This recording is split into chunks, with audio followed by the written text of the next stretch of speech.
Well. Clemson Tiger fans, college football fans, welcome back to another postgame live. Thank you so much for joining me. We got a jam-packed show for you guys tonight. We're going to unpack this first-round playoff game between our Clemson Tigers and the Texas Longhorns. Game just wrapped up about 15 minutes ago in Austin, Texas. Tigers don't get it done. Clemson loses the game. Texas 38, Clemson 24. The experts got it right. Texas covered in this game. Clemson had their chances down the stretch, but could not make enough plays on offense or defense in order to get the job done. We're going to talk about all of that and more coming up in tonight's episode. But before we get into tonight's show, if you are not subscribed to the channel, please go ahead and hit that subscribe button for us. I see there's 61 people in the live chat already. Hit that subscribe button. Hit that subscribe button. Hit that like button. Helps us out on these live videos. We're on the road to 6,000 subscribers. That like button really helps us out on these live videos and brings some more people in. Share the video with all of your college football friends. We do this. We post content on this channel year-round, even in the off season. And then last but certainly not least, guys, we're going to have a ton of people in here tonight. Make no mistake about it. Me and Jordan try to get to as many comments as we possibly can. We can't get to all of them. So if you want to ensure that your comment and or question gets read and responded to during the live show, hit that super chat feature. One, you'll be supporting what me and Jordan do here on the Clemson at the Voice of College Football channel. And two, you'll ensure that your question or comment gets responded to. So with all of that said, and without further ado, I'm going to bring on my co-host, Jordan Bowman. Hey, man, what's up, brother? How you doing tonight? I'm good, man. Still kind of trying to process what we just watched. I haven't come out of the game like this with this many conflicting emotions in a while. You and I both expected a loss, tonight. Yes. So this is not this is not a mass, panic. Oh my God, type of moment. What's going on? Like this, Texas was the better team.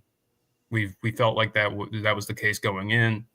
It didn't play out quite the way we thought it would, and part of the reason why the emotions I feel are really, really mixed.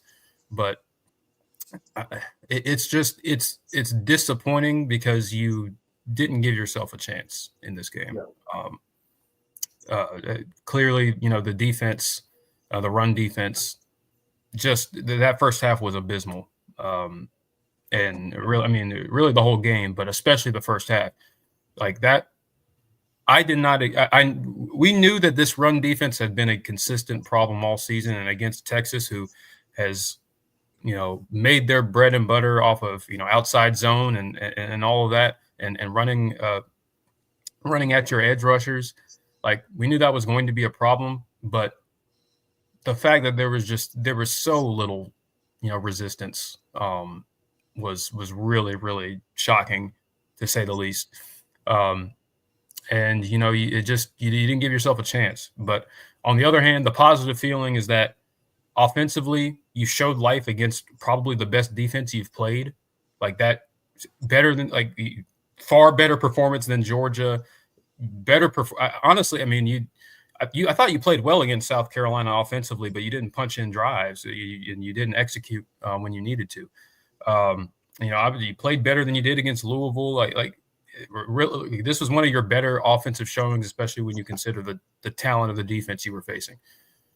And so, you feel not confident, but you feel encouraged by what you saw on the offensive side of the ball, albeit, there were still they still had their issues. But defensively, I've never felt so just this is the first time in a long time that you felt you're watching a game and you just knew that the Clemson defense wasn't going to get a stop. Like that's just not normal around here. And Texas just outduted you. Yeah. They just, and it was frustrating, and there was just very little that the coaching staff seemed to be able to do as far as answers So, you know, I'm proud of the team and how they fought. I thought that was the best thing about this game. But the fact that you were in such a big hole to begin with was kind of disappointing, and it felt like that shouldn't have happened. Yeah. Yeah, I gotta look. There's a lot of emotions running through a lot of Clemson Tigers fans right now, and we'll get into all of them as we get into the show, and we break down what we saw in this game, starting with the first half and all of that stuff. But before we get too into it, I do want to shout out the fans. We got 92 people in the chat right now. Thank you guys so much for showing up. We always got an increase in people every time Clemson loses. I appreciate that. I understand it as a college football fan. Everybody wants to come in and laugh at the loser and make fun and talk trash, and that's what college football is built off. So welcome each and every one of you in here. No hate to you. Thanks for stopping by. I hope you'll like the video. And I hope you'll consider subscribing. Me and Jordan do a weekly show on Wednesday at 8 p.m. year-round. So consider hanging out with us for the long haul. Appreciate each and every one of you being here. Shout out the live chat. There's too many people for me to get in there and read every single name. But just know that we appreciate each and every one of you being here. We just celebrated our 100th episode of our weekly show on Wednesday when we were breaking down this Clemson-Texas matchup. So shout out to all the people in here. Thank you so much for being here. Hit that like button, consider subscribing, and share the video with all of your college football friends. Jordan, with that said, let's go ahead and dive into this matchup, man, because we got a ton to talk about. And we're going to start with this first half. The most glaring issue is the running game, right? We had 65 rushing yards. They had 148. This defense, I want to start with the defensive side of the ball. I want to start with just kind of breaking down what we saw in that first half and really just the inability to stop Texas in that first half. Texas goes for a touchdown, turnover on downs, interception, touchdown. That was their first half.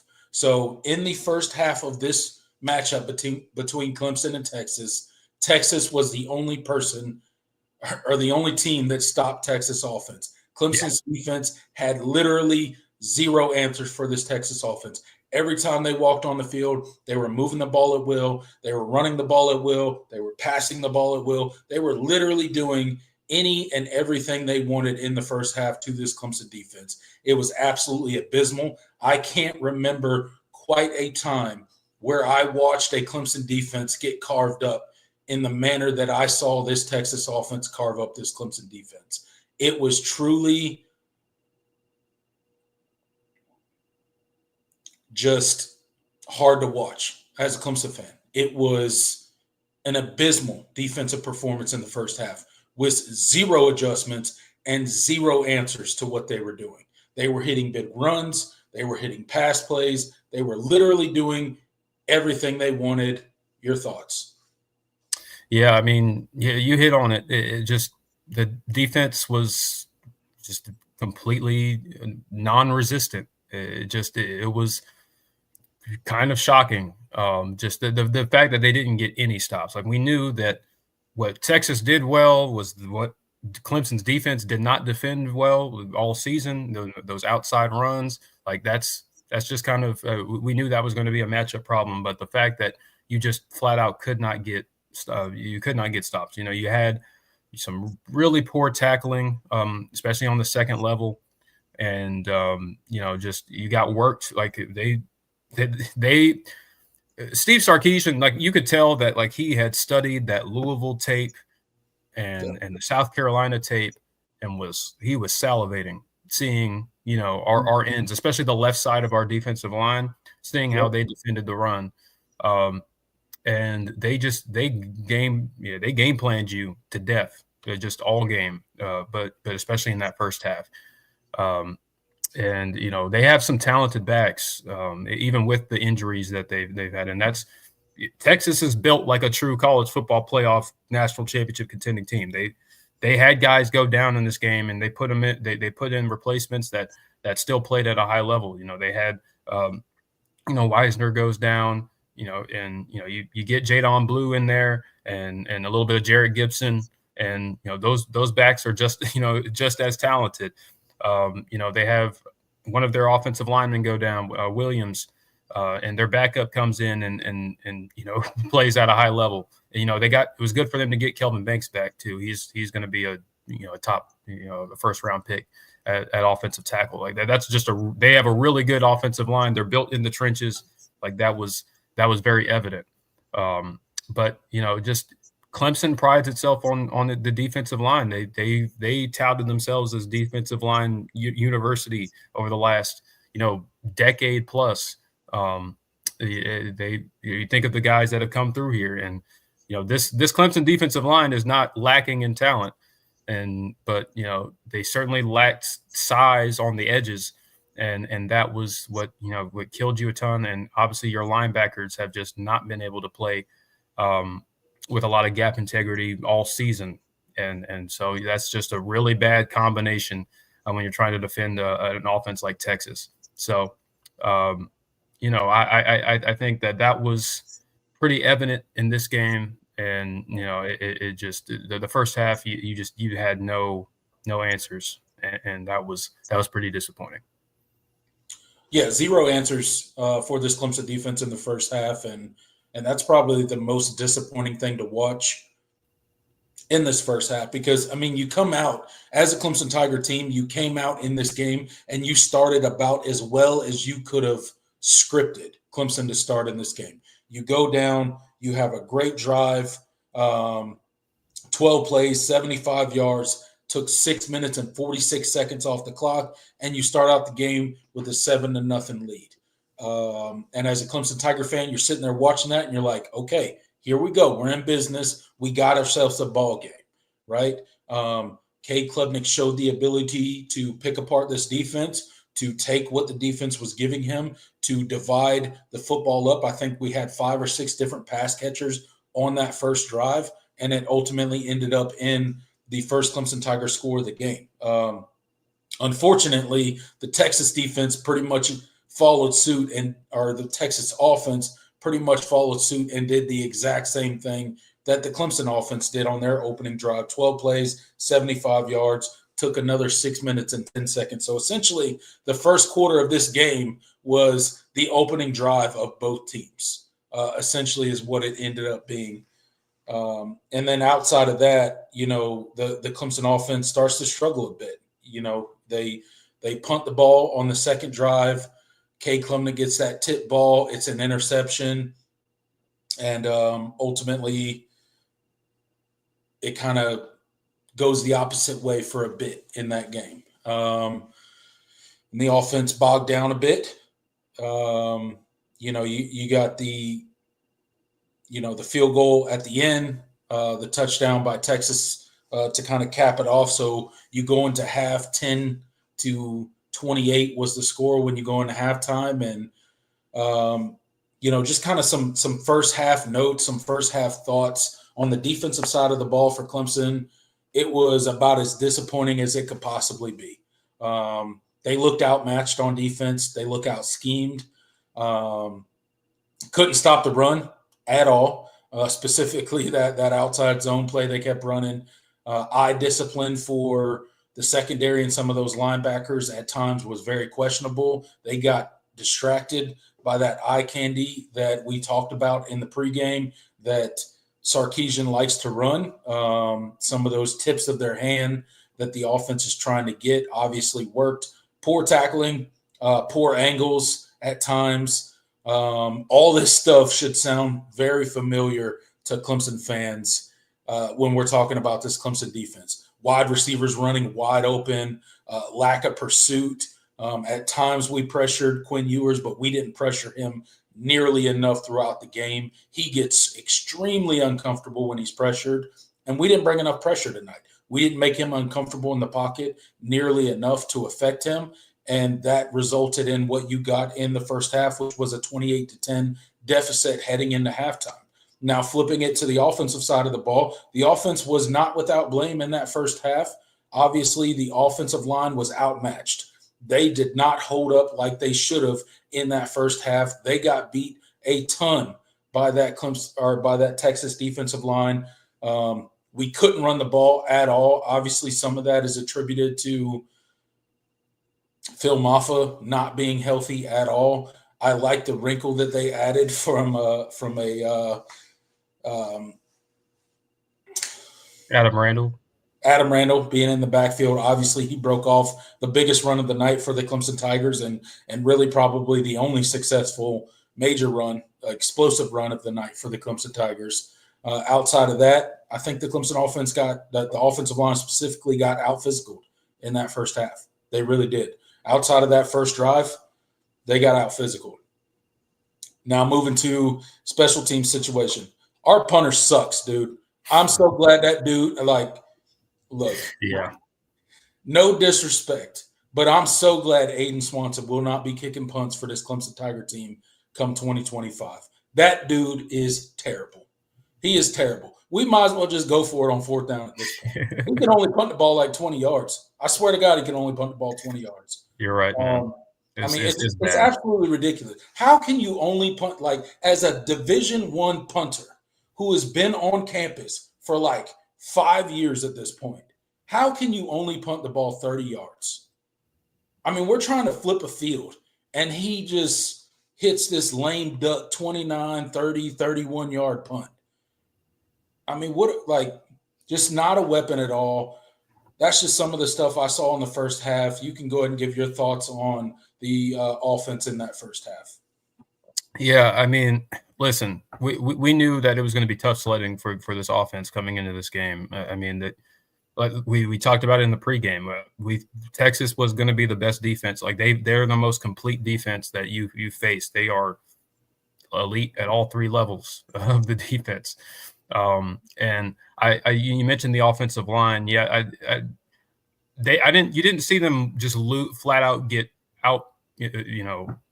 I don't feel like the Clemson offensive line just flat out got bullied, but you could tell the difference between the high caliber athletes that Texas has up front, the true NFL talent that they have up front versus I think Clemson's offensive line for a lot of the season has been pretty good, pretty solid, but you don't have many difference true elite players that are going to be drafted in the high rounds on your offensive line.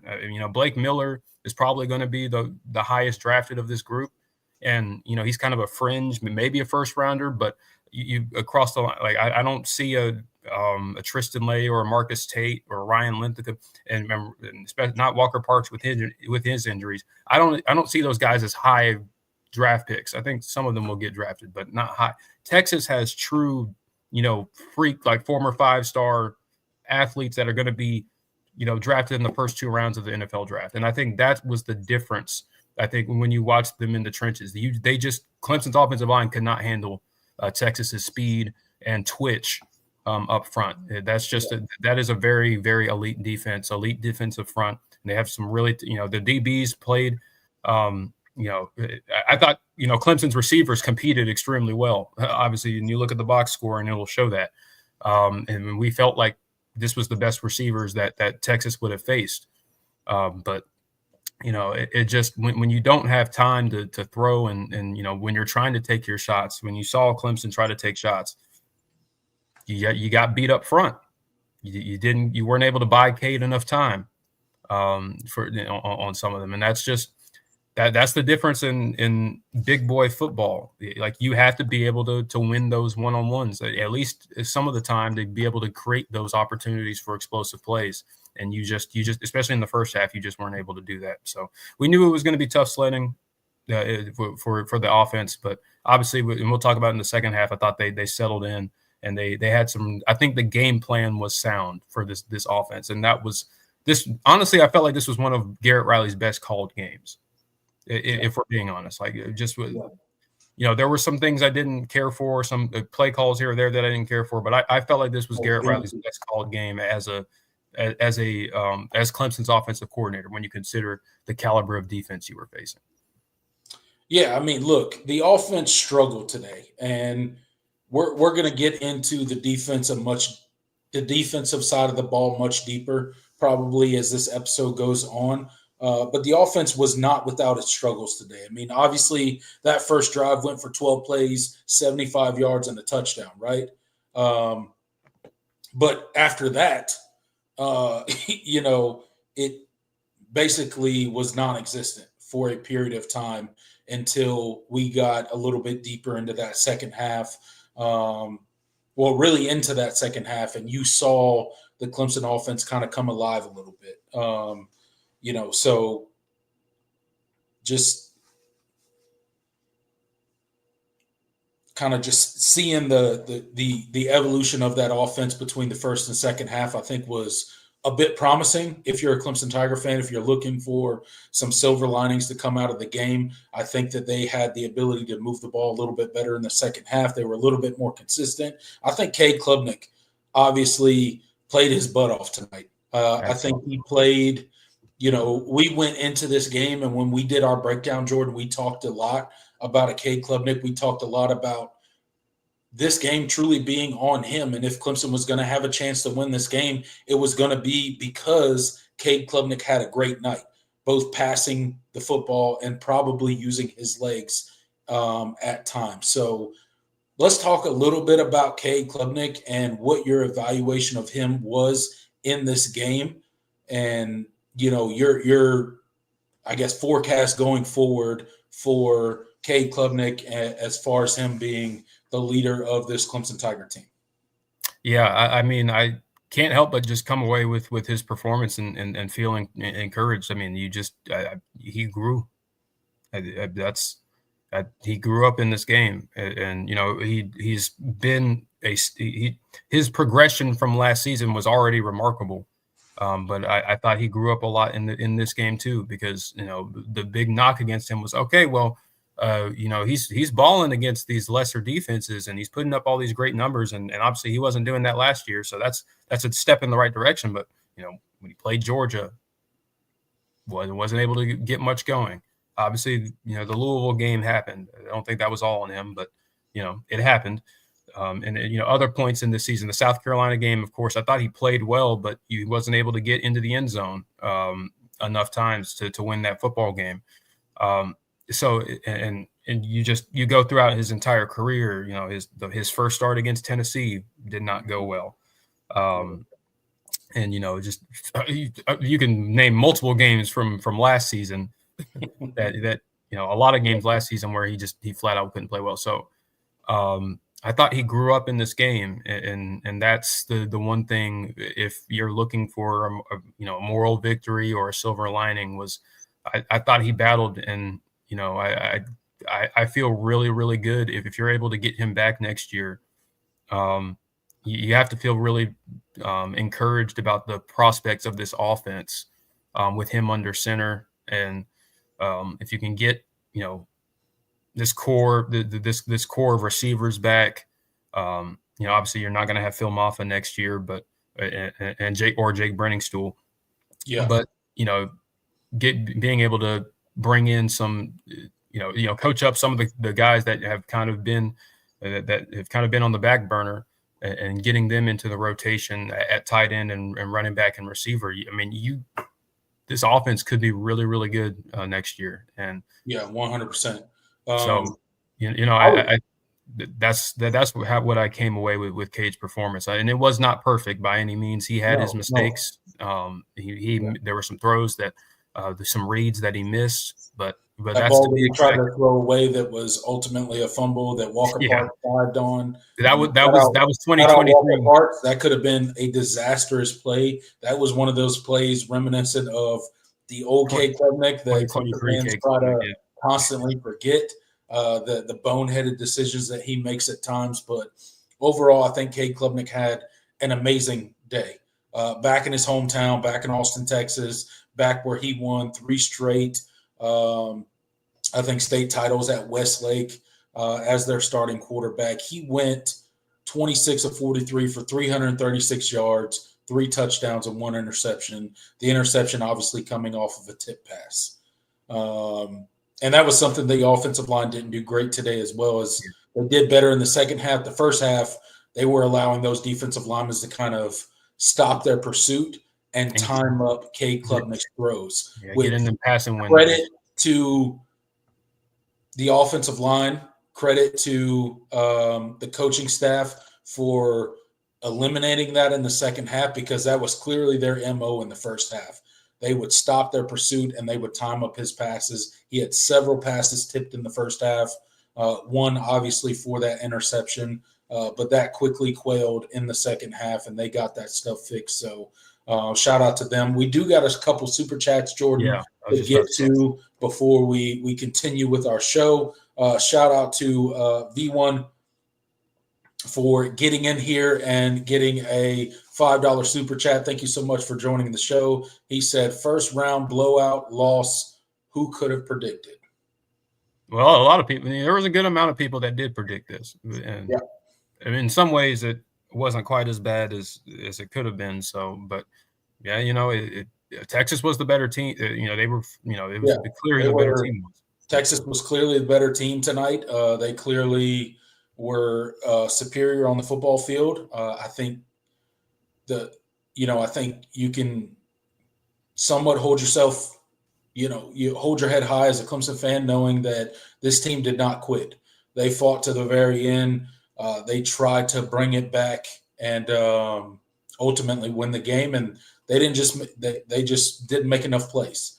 Texas made more plays than Clemson. Texas was the better team tonight, and they deserved to win the game. And that was the result out on the field. But make no mistake, this Clemson Tiger team didn't roll over. They didn't quit. They didn't just tuck their tail and run when it was, a 28-10 lead at half and just throw up their hands and be like, well, we're on the road at Texas and we're clearly not going to come back from 28-10 deficit because our defense can't stop them and blah, blah, blah. But that's not how they approached that second half. They went out there with aggression. They tried to win the game. Ultimately, it didn't happen. I think a lot of people forget, you hear a lot of college football fans right now complaining and moaning about the first iteration of this 12-team playoff, I guess, and the blowouts that are happening in the first round of the playoffs. I don't know if very many people have looked at recently the scores from the 10 years of history that we have in the 4-team playoff. Yeah. But contrary to what seems to be popular belief, was there weren't very many games in the 4-team playoff that weren't blowouts either. So maybe all these people bitching and moaning about the 12-team playoff should go back and look at the 4-team playoff results and look at how many blowouts happened when there was a 4-team playoff. Yeah. Well, and now you're complaining that, there's blowouts in the 12-team playoff. Shouldn't you expect those blowouts? Exactly. Look at the 4-team playoff. Most of the games were blowouts. So now the 12-team playoff comes and you're surprised that there's blowouts. And you see, I wasn't I was not an expansionist. So even though my team benefited from the expansion of the playoff, right? I never felt like they needed to, especially I did not think they needed to expand it to 12. I thought that was too many. Honestly, I was good with 4. I was fine with it. I was okay with 4. I was okay with it.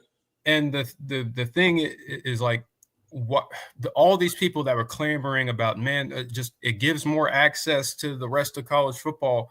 We're going to have look at March Madness. That is not how these are two different sports.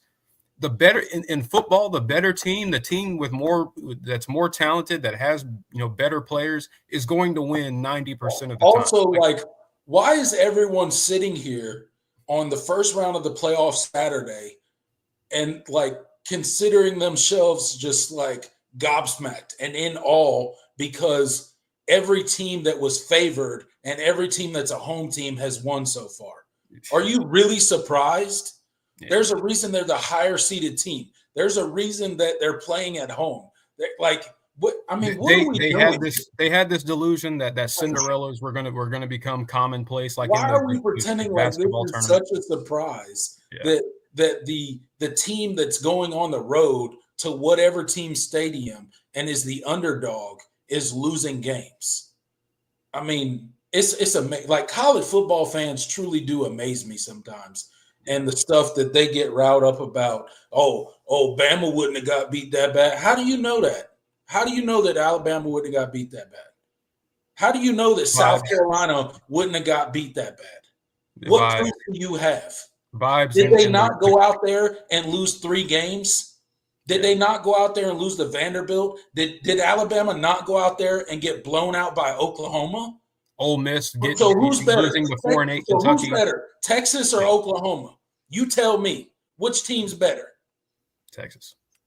Oh, so Alabama would have just automatically played a better game against Texas, right? We'll just assume that. I guess South Carolina would have just automatically played a better game against Texas because SEC, right? I mean, come on. Like at the end of the day, sometimes you got to win games in order to. And Clemson would have not been in the playoff.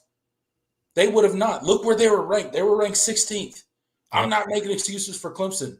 They would have not been in the playoffs outside of the parameters that were built in and voted on by the conferences that, hey, conference champions, they get automatic bids. That's why Clemson's in the playoffs, because they won the ACC. Did they deserve to be there? Well, I'm sure we'll hear plenty of opinions about it. But it is what it is. Moving on to the next super chat. Big John getting in with a big $10 super chat. Thank you so much for being in here. He said, Merry Christmas, guys. Cade played his butt off. Wes Goodwin needs to be relocated to Furman. I 100% agree with you. Yeah. I'm done with the Wes Goodwin experiment. I'm not here to call for anybody's job. Me and Jordan do not make a point in doing that kind of stuff. But at the end of the day, looking at this defensive talent that we have currently on the roster and looking at the results, not just in this game, this is not an overreaction to, you're just overreacting because Texas put up almost 300 yards of rushing against Clemson. No, Clemson gave up over 300 yards of rushing to the Citadel. Okay, this is not an overreaction to a playoff game. Okay, this is a pattern that we have seen time and time again this season, and I'm done seeing it. I'm ready for something new. So I hope we have a new person at the helm running this Clemson Tiger defense come spring. That's just where I'm at. Yeah. And honestly, like the results of this game, we had already come to that conclusion. Yeah. I mean, for sure. And that's the thing. And basically what you just said, like, it wasn't this game that did it for us. Like this is just confirmation. Like we knew that, like, Louisville, like I was pretty close to done, but when you saw how you played against Pittsburgh with a limited offense, and then South Carolina, and then the 17-point, blowing the 17-point lead in the ACC championship game, like that was I don't like you could have taken this game out. Like Clemson doesn't make the playoff and they go to they go to some BS bowl, like the Pop-Tarts Bowl, and they go and they win it. Like I still would feel the same way. Like I wouldn't be like, maybe we need another year. No.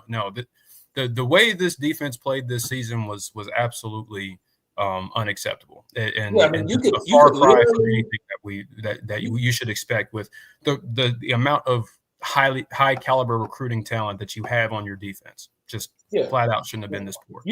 You got far too many 4 and 5-star athletes. You got far too much talent on that Clemson Tigers defense in order to be this bad. You just take the last 5 games of the Clemson Tigers season, right? You almost blew a lead to Pitt. It took a 50-yard last-minute touchdown run by Cade Klubnik to win the game.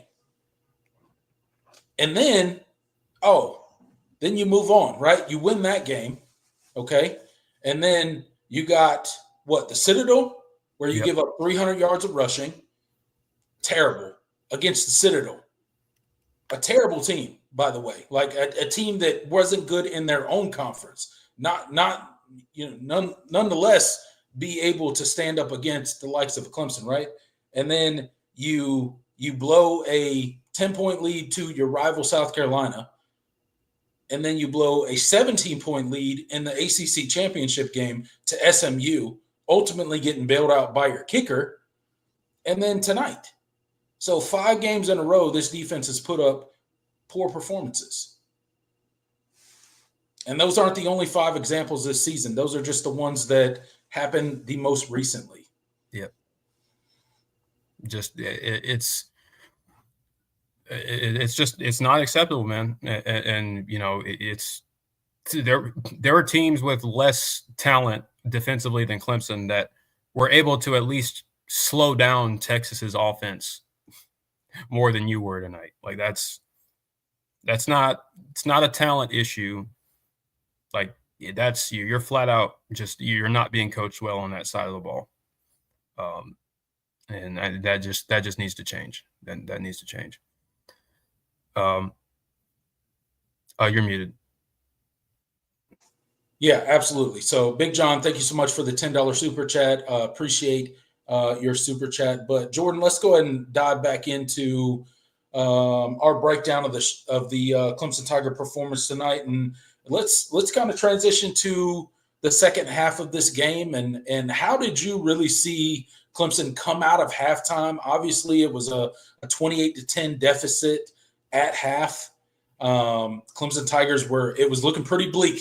The offense wasn't really, being able to put drives together. The defense was, again, non-existent. The only thing that stopped the Texas offense in the first half was the Texas offense. Obviously, the one turnover and then the turnover on downs was the only time that the Texas offense got on the field and didn't score, obviously by their own means.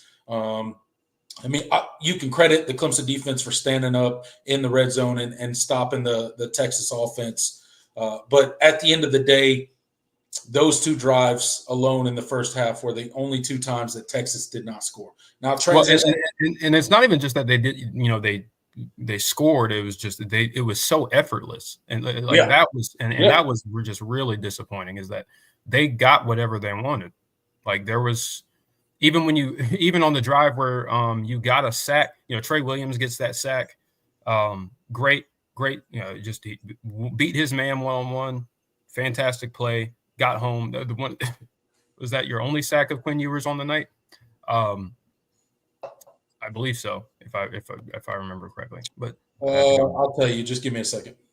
But regardless, like it's what was that? A 2nd and 20. That they end up converting. It's like 2nd and 20. Then they get a quick dump off pass that goes for like 11 yards. Then it's 3rd and 9, and then they run. They get you again on outside zone. They had the numbers. Excuse me, and you get like that was a killer. Like so, like even when you got Texas behind the one time you got Texas behind the chains, really in that first half, there was no resistance after that. They picked up that yardage about as easily as you could have drew it up, and that's just that's in it. You should never like giving up a first down when you get a 2nd and 20 is just that's. I don't care who you're playing. Like that's just bad football, yeah. I mean we can talk about the different points in the game and this play and that play. But at the end of the day, just the consistency and performance, it has not been there for this defense. And tonight was just everything that's been bad about this defense. You got showcased all at once. And that's just not good. Yeah. I mean, look, at the end of the day, it's the lack of consistency on defense that is the problem. I think we got 2 sacks on the night, both by Trey Williams. Oddly enough, shout out to Trey Williams. I mean, he was making some. He was disruptive. We don't talk about him much, but he was very disruptive. Does he have another? I don't think he has another. Does he have another year? Well, I don't. No, I think Trey Williams is done. He might. You might be right. I think he's. Peyton. I know Peyton Page is done, and we'll see about DeMonte Capehart. But again, I think DeMonte Capehart's. I know he has another year of eligibility, but I think he'll probably leave. Trey Williams, I think he's done, but then again, he might have another year of eligibility. It's hard to remember how many guys have extra years because of COVID and all that kind of stuff. I know those guys are starting to dwindle, but again, who knows? Who knows? But at the end of the day, let's talk about the second half, Jordan. Let's talk about how the Clemson Tigers came out in the second half. I'll give you the drive chart really quick for that second half and kind of how it went. Obviously, it was, let's see. I know first drive they went down and Clemson bowed up in the red zone for once and forced a field goal. Peter Woods with that big stop on third down. Right. They kicked that field goal to make it 31-10. Yeah, so they bowed up, got that field goal, 31-10.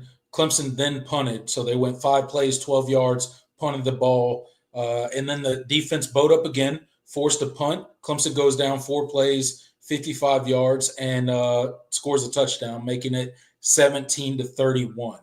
And then Clemson's defense bows up again, stops Texas on downs. Then Clemson's offense. That was the best sequence of defense. That was the best sequence, right? So you force a punt. Clemson's offense goes down, scores. You force 4 and out, or you force turnover on downs. Clemson's offense goes down, scores another touchdown. And then that run defense shows up once again. 2 plays, 83 yards. There was a 70-something yard rush, the second play of that drive.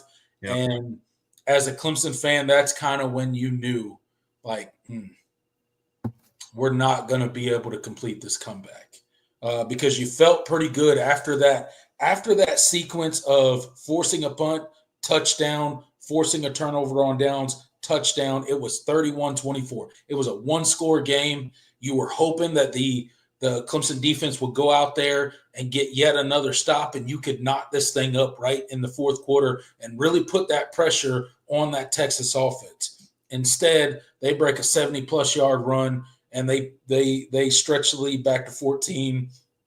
Clemson goes down. They have a good drive. They turn it over on downs in the red zone, right? I think that was it, right? Yep. They turned it over on downs in the red zone. And the rest is really history. They turned it over on downs two possessions in a row. When they were down there in the red zone at essentially the 1-yard line where it was 3rd and goal to go, why do you not go with the heavy package twice in a row? I don't know. The 4th down play call was really puzzling to me. You line Jake Brenningstool up in the backfield as a lead blocker. Why? He's not a blocker. I'm going to defend. I'm going to defend the. I don't like it.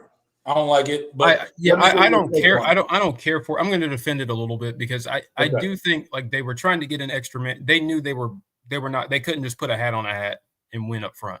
Like that was they had not been able to do that all night, and they felt like they needed to get an extra blocker. Jake Brenningstool would not have been my choice as far as if I was going to put like an extra fullback, H-back type of player in. Like Olsen Pat Henry was great. Well, I don't know if he was in on. I'll have to go and look and see what the personnel was like on that play. But if he wasn't on the field, that kind of sucks. I mean, I'd rather have him in there. I think he was actually to the left of Cade. Okay, he might have been. You might be right about that. Again, have to go back and watch that play, and we'll talk about it on. I think there was the formation, as far as I remember it, and granted, I may be wrong, but it was Cade Klubnik in the middle. To the right of him was Jake Brenningstool. To the left of him was Olsen Pat Henry, and behind him was they did like kind of like a full house type of hammerhead. Yeah. Okay. And then Cade. Obviously, in the shotgun, they snap the ball. He hands the ball off to Hammerhead, and obviously everybody saw what happened. There was he was tackled for no gain. I mean, at the end, I think Texas got absolutely blown up on the play. Yeah, that's what I'm. I mean, and that's the thing. Like, I think Texas just flat out outduted you there. Like, I felt like when you didn't get it on that 3rd down, like that was tough. I think they felt like they were going to get it on when they brought in that heavy package, and they. I would even like to see you run maybe like a boot, with Cade, where you faked that play that you ran, and Yeah, there could have been a wrinkle there, and went the other way with Cade, maybe. I definitely would have been more. I think I definitely would have been more comfortable with Cade Klubnik with just the football in his hands, and he's Right. the difference I maker in mean, that play. I would have felt more comfortable if you would have gave Cade an option there, right? Like either you like kind of like you did on the play before, where he had either the quarterback dive right there or the pitch. He had a pitch guy out there. He chose not to pitch the ball, but he had an option, right? I would have been okay with you just running that again to see if it would have worked, right? Like I would have given the ball to Cade. I would have kept it in his hands and gave him an option, whether that would have been a pitch guy, whether that would have been some sort of pop pass, whether that bit would have been, something else. I don't know. But I don't know. I didn't like, especially with like Jake Brenningstool, like he's not the guy to be your lead blocker. But that's again, the the offensive line didn't help in this situation. Walker Parks got completely blown up on the play. He was 5 yards in the backfield before I think Hammerhead even got the ball. So at the end of the day, it wouldn't have worked regardless. The play was dead when that happened. Like you can't get blown up that bad. But that again, and that's the thing. You're just so limited. Like I think the offensive, you have good players on your offensive line, but I don't. I mean, Walker Parks is just flat out not. Just the injuries have taken a lot out of him. I think that's been evident, especially the second half of the season. And he's been like he started so many games for this football team. He's been one of your best offensive linemen for multiple seasons, but he doesn't have what he used to. And that's it sucks to say that, but that's reality, And it's made him more limited as far as his foot speed, as far as his stance. At the end of the day, the guy plays hurt every single game. Yeah, but he's never going to be healthy ever again. I don't think. His thing is a pain tolerance, right? Like he can continue to play football for as much as that he can deal with the pain that he's going to deal with. That's it. Like there's no fix for him, right? Yeah. So they've done what they can do, medically. And so like that just you're limited there. And so I definitely would have much rather had Cade on, trying to attack the edge. And I know Texas has a ton of speed, but like, just giving him an option. He's your best player on offense at this point. I think it's safe to say. Like, I mean, everything that you were able to do in this game, happened through K Klubnik and TJ Moore, who we didn't talk about, but TJ Moore, man, that dude turned into an absolute dog tonight, man. Yeah. The one-on-one matchups that he absolutely won against some of the best DBs in the country, man. Against the number one pass defense in the country. So again, we lost the game. It's unacceptable, especially some of the things that happened during the game. But at the end of the day, as we're looking going forward into next season, into spring practice, you saw a dude in TJ Moore tonight that is primed for a superstar in a Clemson helmet. And it's going to be amazing to watch this guy mature, because against the number one pass defense in the nation, this guy showed up in crucial situations in the second half and had his way with some of the best DBs in the country. Yep. 9 catches, 116 yards and a touchdown. Yeah. I mean, look, some of the catches he made, 9 catches, 116 yards, 1 touchdown, 12.9 yard average. His longest reception was for 30 yards. Absolute dog tonight. Absolute dog. Bright future. The brightest of futures for the Clemson Tigers. So, again, you look at some of the stuff that the offense did against this Texas defense, this very stout Texas defense, this defense that we thought Clemson couldn't sustain drives with, and they ended up sustaining several drives against this Texas defense, and they ended up proving that they could move the ball even against an elite defense like this. I think that gives you some, encouragement heading into the offseason, heading into spring practice, for what could come of this wide receiver core, paired up with a return of Klubnik next season. We'll see if that happens, but again, I think the future is bright for this Clemson Tiger offense. I think they showed massive amounts of improvement in this 2024 season.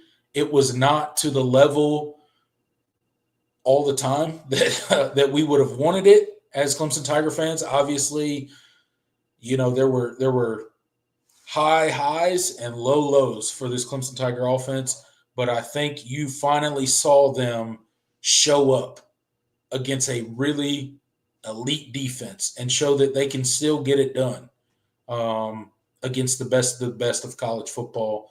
And that's something that you can hold on to going forward as a Clemson Tiger fan.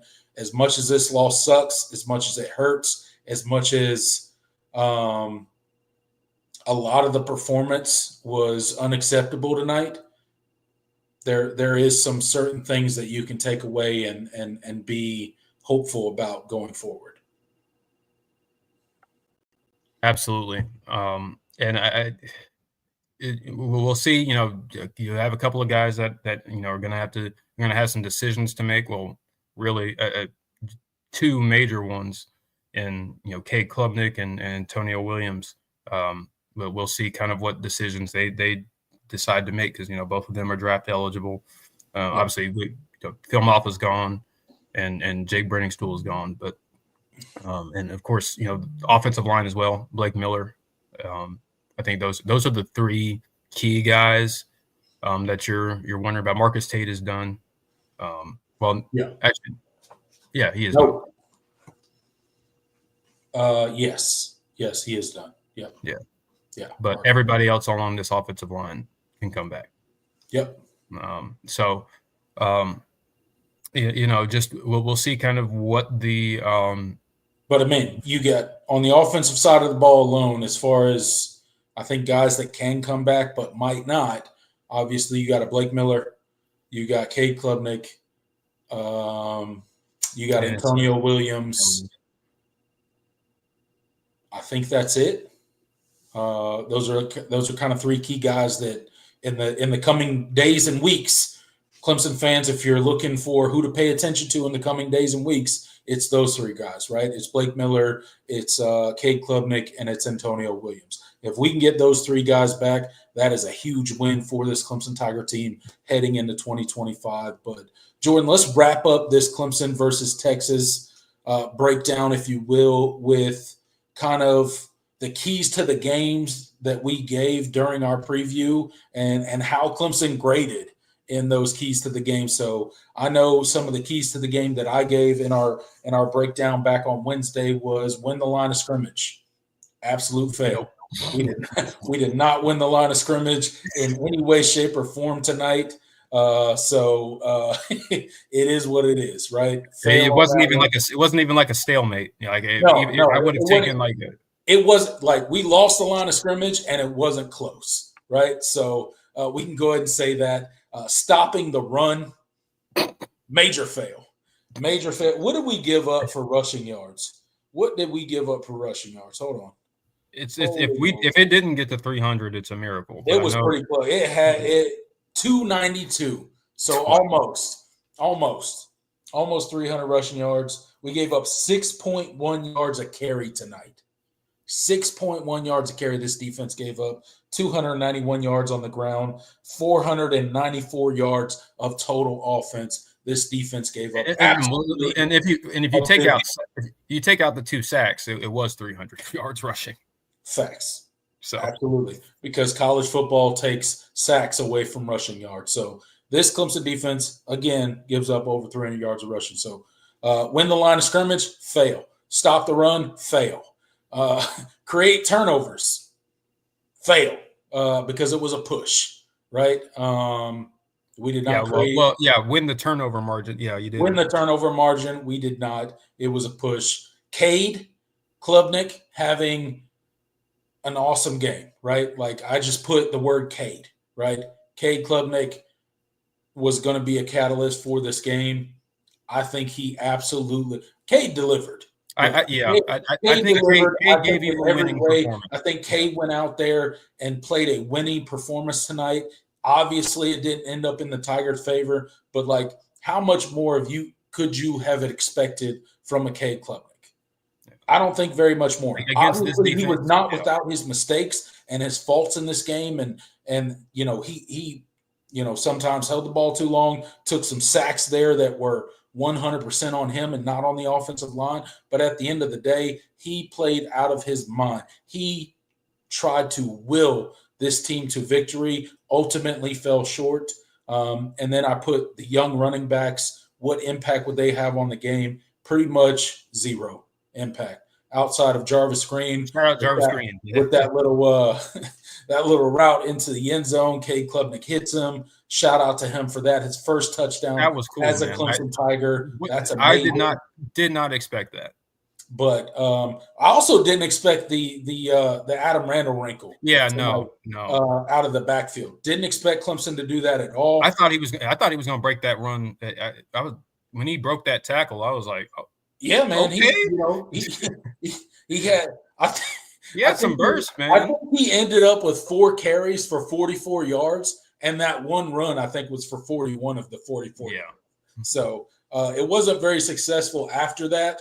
But it was a great one-time wrinkle, which is probably all it was ever going to be. We talked about that.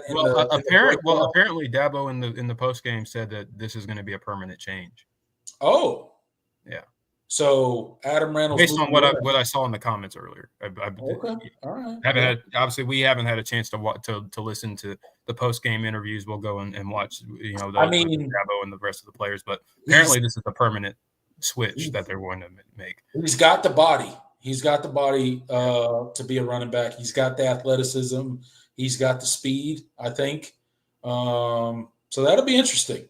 I don't quite know how you marry that with the current running back situations that you have. Yeah. Maybe some guys end up leaving if that's the case. But we'll see. Got a great freshman running back in Gideon Davison coming in, so really excited about him, man. Him obviously learning from, albeit a receiver at this point, but maybe he's moving to running back and Adam Randall. That would not be the worst situation, I think, for Clemson. And, to be completely honest, it's clear that the coaching staff doesn't trust the rest of the running backs on the roster. So maybe it makes sense that they're going to move Adam Randall to running back, and Gideon Davison will probably end up being number 2 or maybe number 1 at some point in time next season. I don't know how it all shakes out, but guess what? It will be fun to talk about in the spring. So with that said, guys, we do an all-in show every Wednesday year-round on this channel. So I know we got 105 people in here right now, and I know we're breaking down the Clemson versus Texas matchup, the first inaugural 12-team playoff, and we're all in here to laugh about Clemson losing. But me and Jordan do a weekly show, a weekly college football show year-round. So consider subscribing. Hit that like button while you're in here. Get us as close to the 109 number, which is the number of people that are in the live chat right now. So thank you guys so much for that. Absolutely. And we have a super chat from Drew. Thank you so much for the $5. He says, salute. Not the greatest season, but looking forward to improving next season. God willing, we will all be back together next season. Go Tigers. Well, we certainly plan on it, Drew. And thank you so much for supporting the channel, the show, the Voice of College Football brand. It is greatly appreciated. Yeah, absolutely. Thank you so much for your super chat. Appreciate you supporting the show. As you guys know out there, we're going to have a ton of people in here tonight. There's going to be a lot of people getting into the comment section. So if you want to be sure that your comment and or question gets read and responded to, make sure that you are hitting that super chat feature, and we'll be sure to read and respond to it. I just posted the StreamYard link. So if you guys want to come in, you don't have to get on camera. But if you want to come in and give your thoughts on the game or anything like that, hit that StreamYard link, come in here, and we'll put you on the live show. And we will chop it up with you guys about this Clemson-Texas matchup. Obviously, Clemson fell 24-38 to the Texas Longhorns in Austin, Texas tonight. How's the game going, Jordan? It's not going very well for the Vols. Let's say that. Oh boy. It is 21-0 Ohio State in the first half. This is the second quarter, 10 minutes left in the second quarter. And I believe Ohio State almost scored. Just broke up a pass in the end zone, but there's a pick. Oh, wow. Okay. Well, they're still down 3 scores, but hopefully this will. Jeremiah Smith almost pulled it in. Hopefully that'll.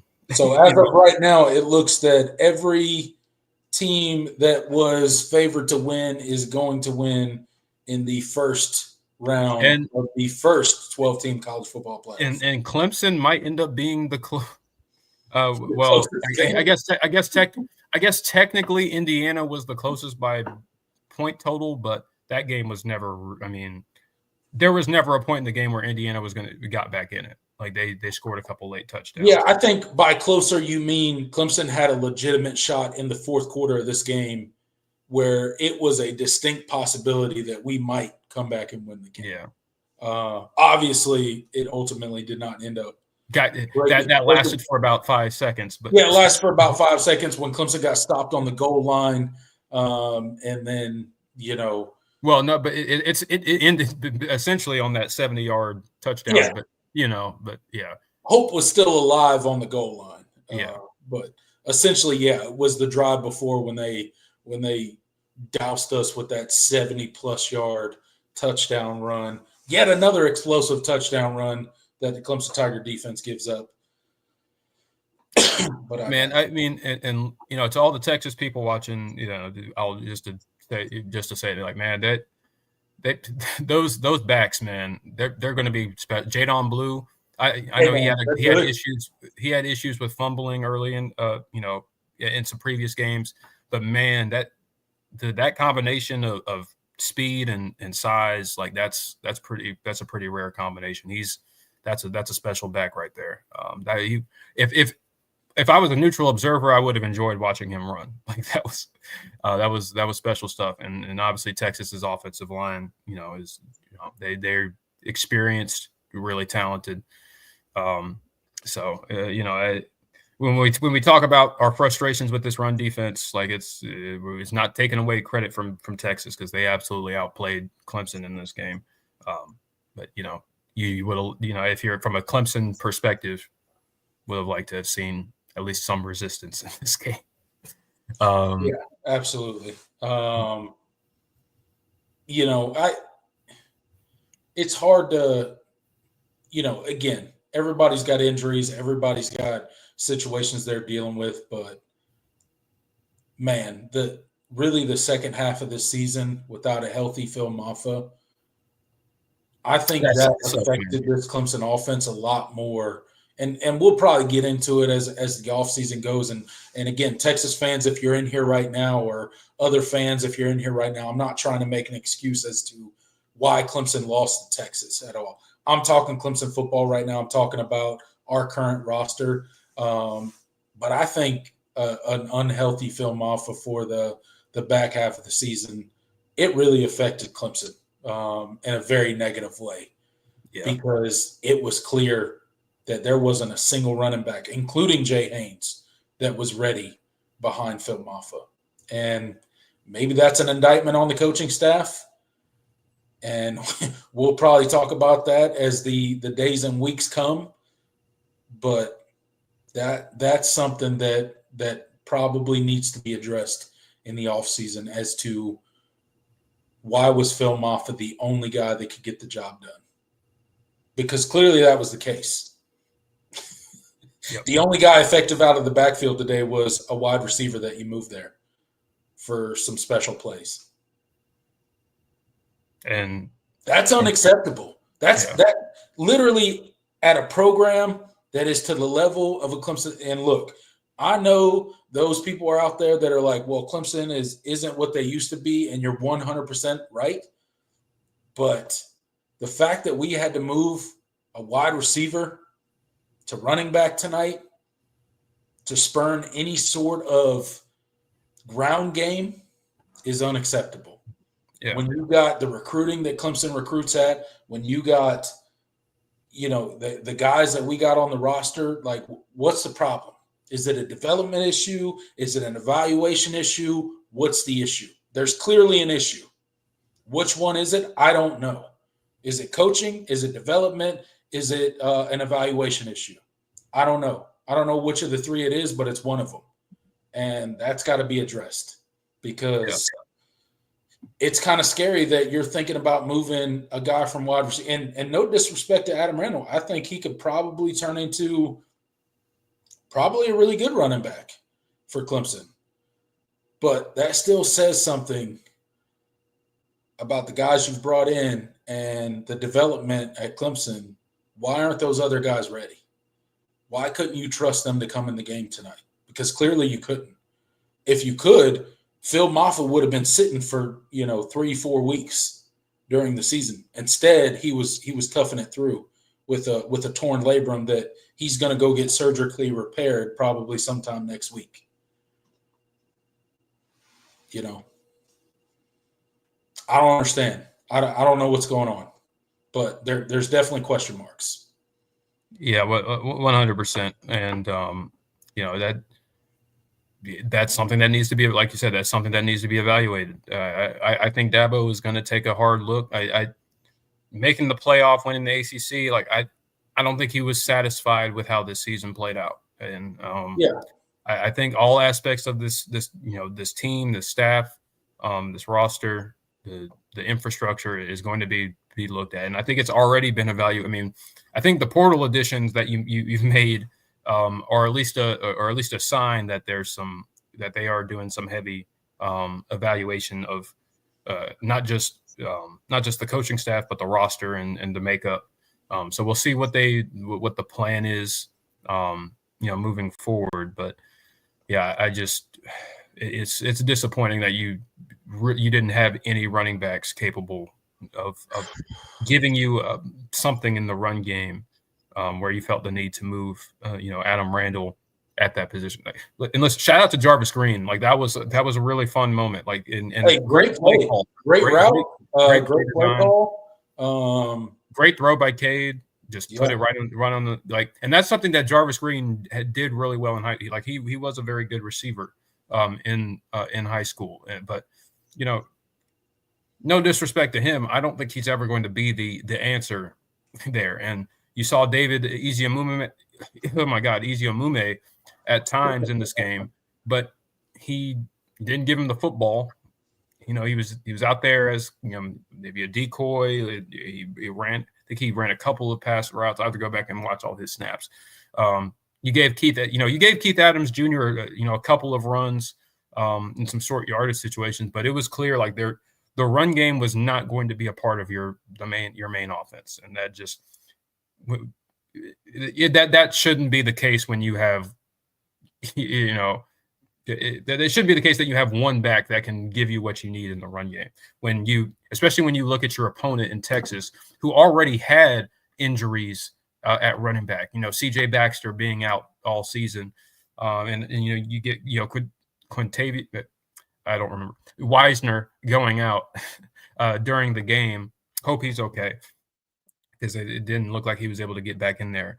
Like Wisner goes down. They've had injuries at running back, throughout the season, but yet they're able to put in a guy like Jadon Blue and Jarrett Gibson, and they give you they gave Texas a semblance of a run game without their best, their number one back. Like that's the difference between, I think, Clemson, now and what Clemson used to be during the playoff run. You had guys come in and make those. You were able to have guys that could come in and make those plays when you needed them to. Yeah, you had your number one backs, your Wayne Gallmans, your Travis Etienne's, but hell, when even just a couple of seasons ago or last season when you had Will Shipley and Phil Maffa, like there was a dynamic there. 2022 was the same. It was the same thing. Yeah, Will Shipley and Phil Maffa, and you had guys like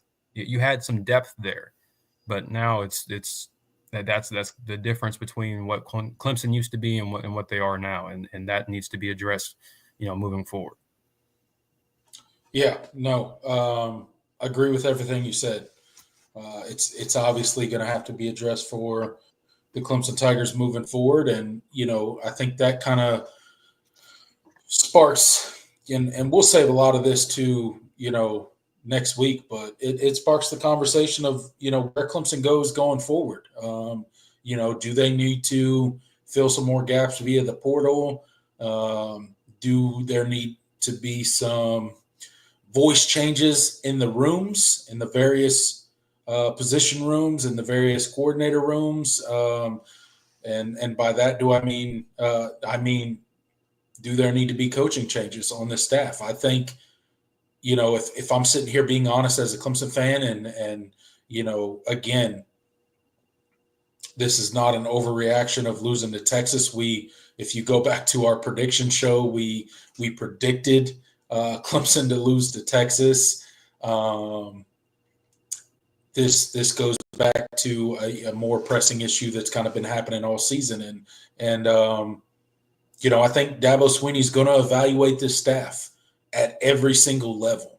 It is clear, and I know there's a lot of people out there that like to make fun of Dabo Swinney, probably for good reason. He says some goofy stuff sometimes. He has opinions that not everybody agrees with, but at the end of the day, they're his opinions and they're the way that he feels, and he runs his program with his convictions. And I think there's a certain level of respect that you can have for that, even as somebody that, even if you're somebody that may disagree with him, right?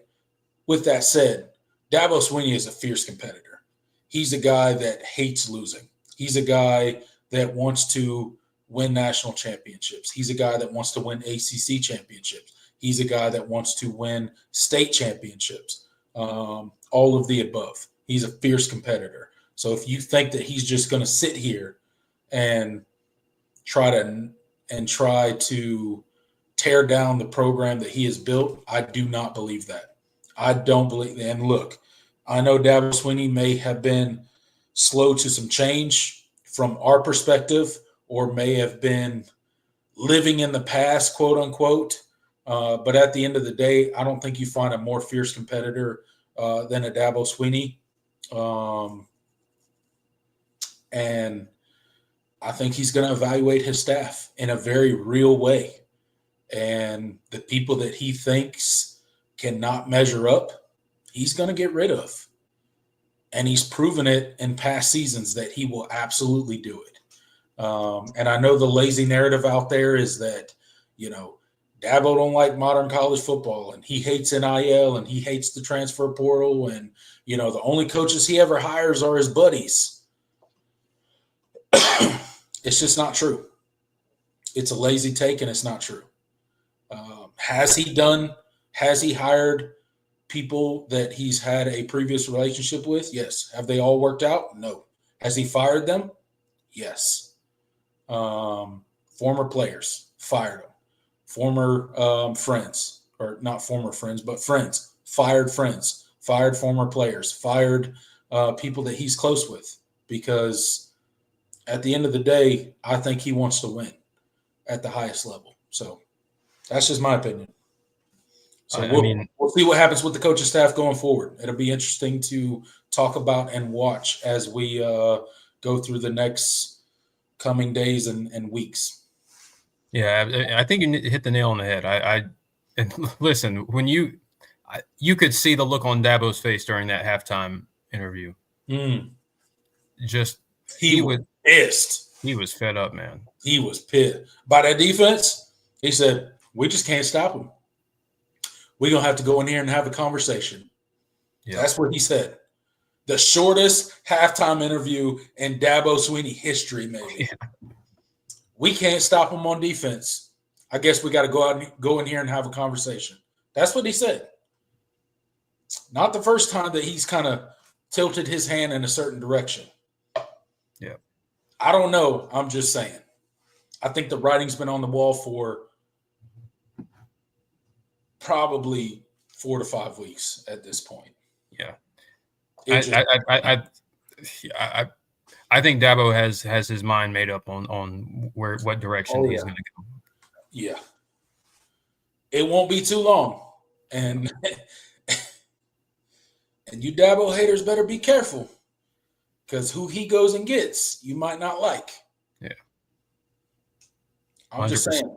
And that's coming from a place where I have no idea, even if he's going to make the change.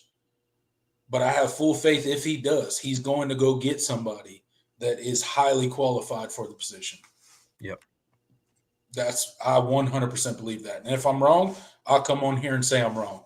But I don't think I'm wrong. And I think he already knows who he's going to go after. It would not surprise me. I think he already knows. Not that he's had a conversation with them yet, but I think he already knows. Yeah. He knows exactly who he wants. Will that ultimately end up being the person? I don't know. We'll see. But Dabo is he gives off the goofy, love you up persona, but he is as cutthroat as it gets. Yeah, go ask Brandon Streeter. Brandon Streeter got 1 year. Get out. Got to go. I'm just saying, man. That look no further than when he got the job. Yep. Rob Spence, gone. Yeah, gone. Get out. Can't do it no more. Yep. I'm just look. I hope I'm right too, Tiggs. I hope I'm right too. I think I am. I think there's a change at that position, and everybody knows what position I'm talking about. So, Dabo is not okay with losing. Like, I know there's a narrative out there about Clemson and the transfer portal and NIL and them falling behind, and everybody wants to point and laugh, and I get it. It's fun. It's fun to point and laugh, especially at a program that spent so much time at the top in that 4-team, basically in the middle of that 4-team playoff that we had, where they went 6 straight years and won 2 national championships and went to 4 national championships, lost 2, won 2, so on and so forth. But make no mistake, man, Dabo is not here to continue to lose. He's not here to become second fiddle to some BS, South Carolina program. He's not here to become some afterthought of college football. I just don't believe that. I think if he was, he would just quit coaching. Yeah. I don't think I think if Dabo gets to the point where he's not okay with where college football is going, he's just going to quit. I don't think he's going to ride it into the ground and make Clemson fire him. Yeah. I'm with you. All right. You have any more thoughts on the game? Yeah, I think we've exhausted everything. We'll talk more big picture stuff on Wednesday. Again, to all the Texas people, great football game. Yeah, Texas, congratulations. That is a national championship caliber, football team. No doubt. No doubt about it, man. Quinn Ewers tonight, hey, he was on it, man. He was on it. And I know there's a lot of Texas fans out there, and they got questions about that guy too, but he performed tonight. He showed up. He showed up in a big way. He got the job done. So that's definitely a team that could rival any team I think left in the college football playoff. Obviously, they've lost twice to Georgia, but they've both been, at least that SEC championship game was really, really close. I know the first game wasn't necessarily that close, but again, there was a lot of turnovers in that first game that probably won't happen again, and didn't happen in the rematch of the SEC championship game. So, shout out to the Texas Longhorns. Good luck the rest of the way. This is the end for the Clemson Tigers. Unfortunately, what it means is we got no more practices to develop those new guys that just stepped on campus. That would have been nice, wouldn't it? It would have been nice to move on even if it was just to develop those guys. But again, this is the end of the 2024 season for the Clemson Tigers. Kind of crazy. I didn't want it to end tonight, but it is what it is, I guess. A fitting end, I guess, to a Clemson Tigers 2024 team who saw a lot of growth and probably a lot of regression, I guess, is the best way to say on the defensive side of the ball. So maybe as much as we grew offensively, we devolved defensively, unfortunately. But a long way to go in both categories. Need to get better on defense, need to get better on offense. Not good enough, especially against the best teams that we played. So, but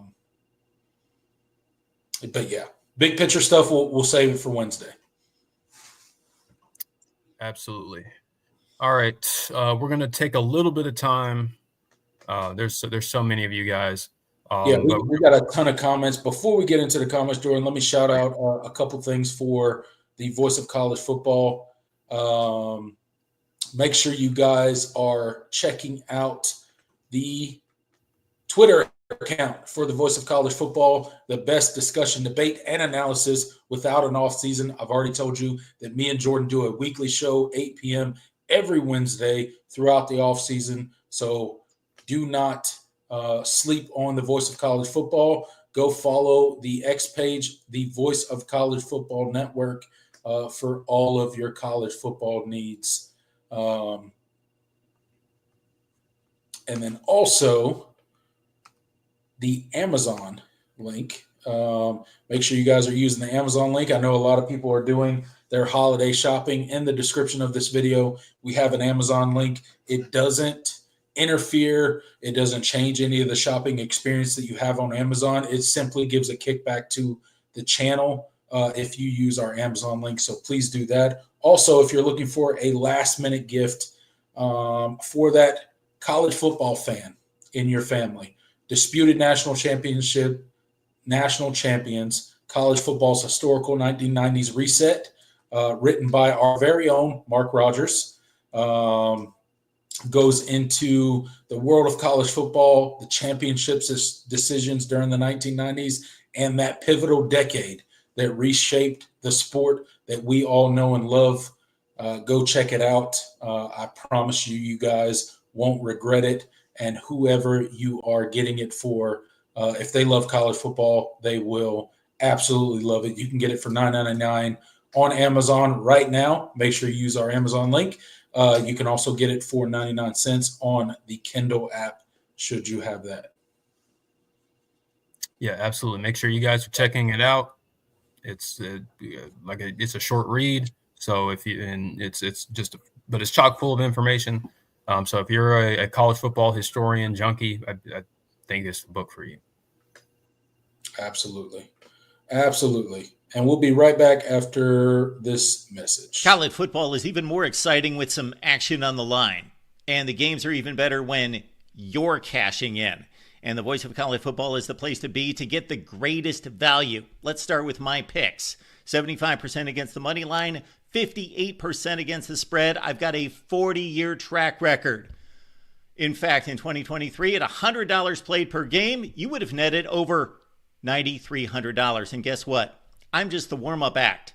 Steve Merrill, our ace in the hole, show stopper from Wager Talk. 6 years with the voice of college football, over 30 years in the industry. Steve gives us analysis on all the big games, but you can't miss Steve's weekly under-the-radar pick, which went 21-5 against the spread the last 2 seasons. I repeat, 21-5 against the spread. You also get picks from some of our top analysts here at the Voice of College Football, including Steve Dace and Matt Zemek. Become a YouTube channel member or Patreon member for just $99 per month. Go to the main channel on YouTube, click join, and select the betting tier. Do the same thing on Patreon. Make 2024 a winner now. All right, guys, you heard Mark Rogers there. Go check out the Voice of College Football bets for all of your betting needs when it comes to college football. I guarantee you guys won't be disappointed. Go check it out, Voice of College Football bets. Absolutely. All right. All right, guys, before Jordan gets into the comment section, make sure you like, make sure you subscribe. We only got 58 likes right now. We got 101 people. That's not good enough, people. Not a good ratio, man. Please get us closer to the 100 mark. I know most of you people are not Clemson fans. I understand that. I appreciate each and every one of you being here. But hit that like button while you're in here. At least do that for us. Consider subscribing. We do a weekly show, 8 p.m. every Wednesday. Consider checking that out as well, about Clemson football, about college football. And with all of that said, Jordan, let's get into the comment section. Let's chop it up with the people who make this show what it is. Let's do it, man. And of course, we have a lot of you tonight, so not going to get to every comment. So if you want to make sure that your comment is read, Super Chat feature is the way to do that. But we'll try to get as many as we can. Let's see. L. Scott says, we're so doom and gloom. At the start of the season, we would easily take 10 wins in a conference championship. Well, I don't think we've been doom and gloom. I think we've been dissatisfied with, some of the things that happened this season. But also, we went into this playoff like we were just happy for, happy for the players to get the opportunity, man. I just, with everything that happened this season, to still win the league and get a chance to play in the college football playoff. I think that was good for the program. I think there's a lot of positives, but there were just some things that were glaring that's going to have to be addressed that happened this year. So I don't think it's necessarily. I don't feel like we've been doom and gloom.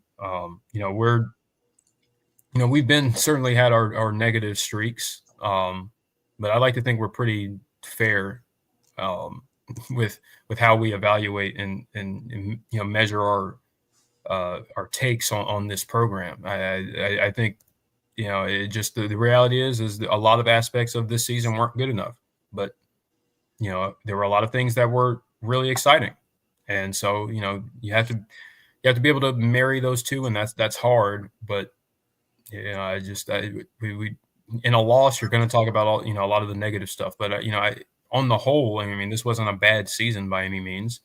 Yeah, no, I don't think it's a bad season at all, but I don't think we're doom and gloom either. I think we're just being honest about where Clemson football is right now, and unfortunately, that's not 100% positive, right? Is 10 wins good? Yes. Is winning an ACC championship a part of what we foresaw for this Clemson team entering the season? Absolutely. It's great. But at the same time, just because there were moments of success this season doesn't mean you absolutely ignore the points of failure that were 2 home losses. When's the last time you can say Clemson lost 2 home games in a single season?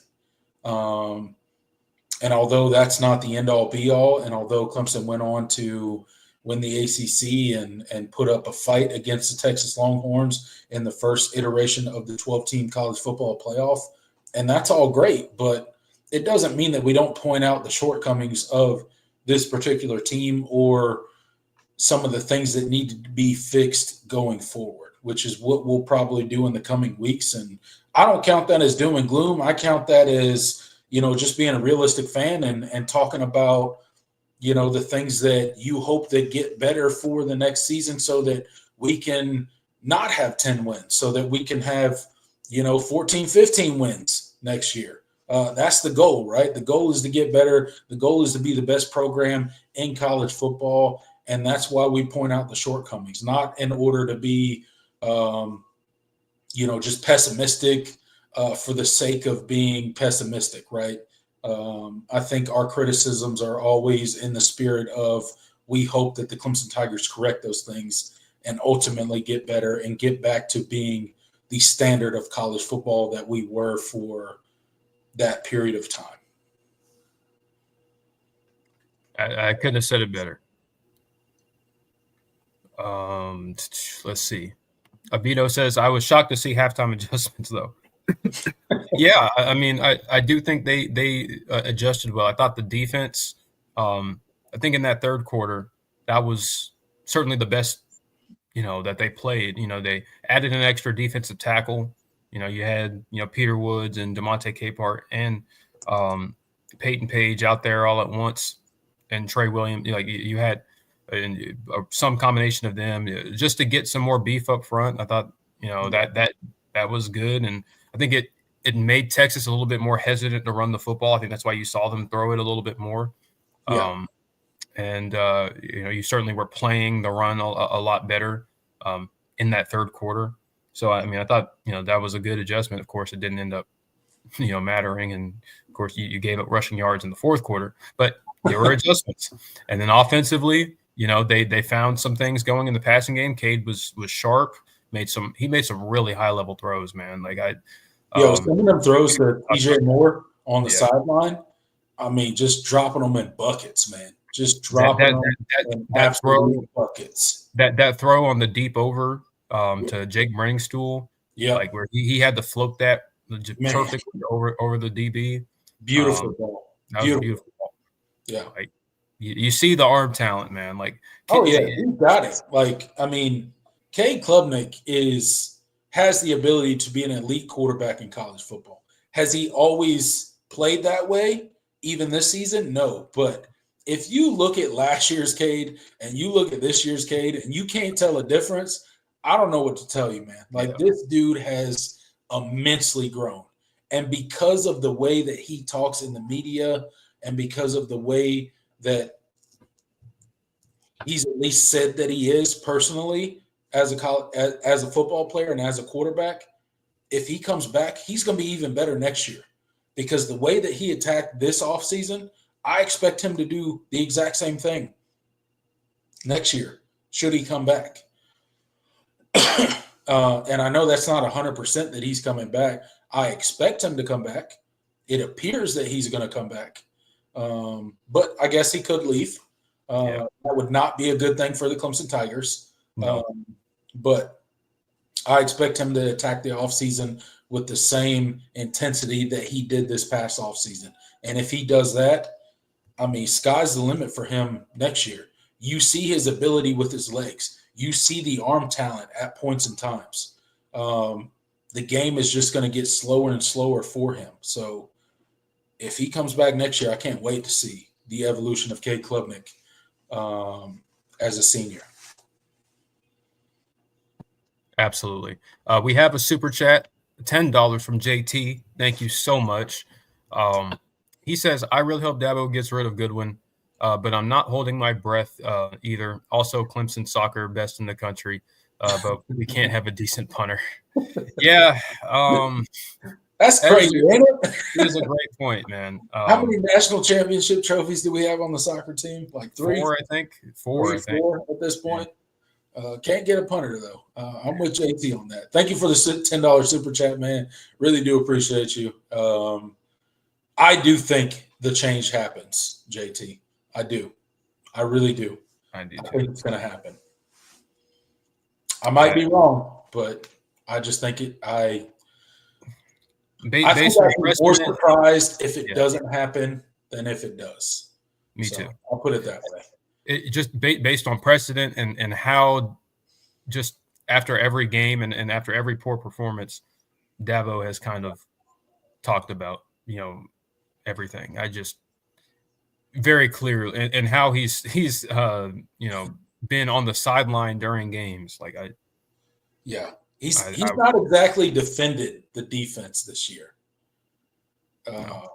which is not necessarily that's not necessarily the typical thing for Dabo.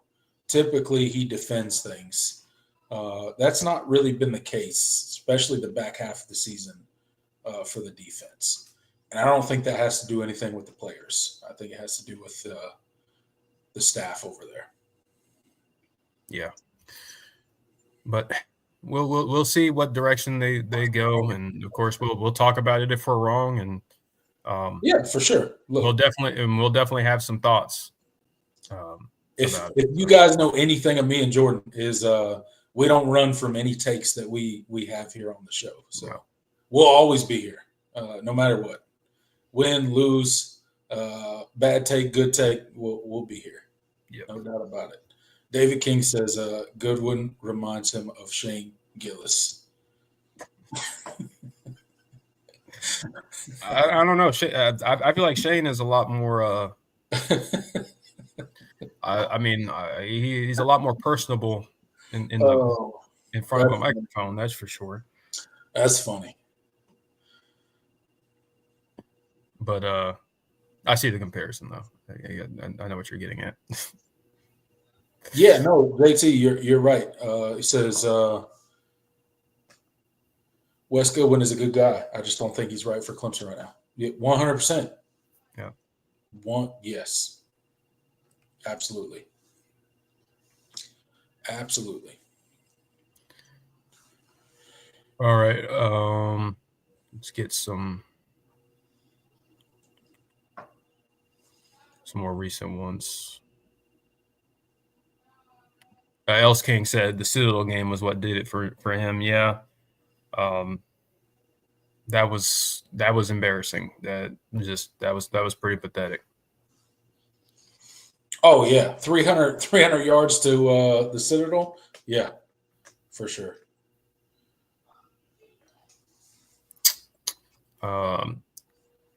Drunk Vigo says no one in the ACC is ever winning the national championship again. That's a bold prediction. Bold prediction. I think they're probably drunk, what matches their name. So, okay. Oh, he says we're drunk on hope. I think you're drunk on something else. So yeah, I don't know about that. I don't know about all of that, man. I don't know about all that.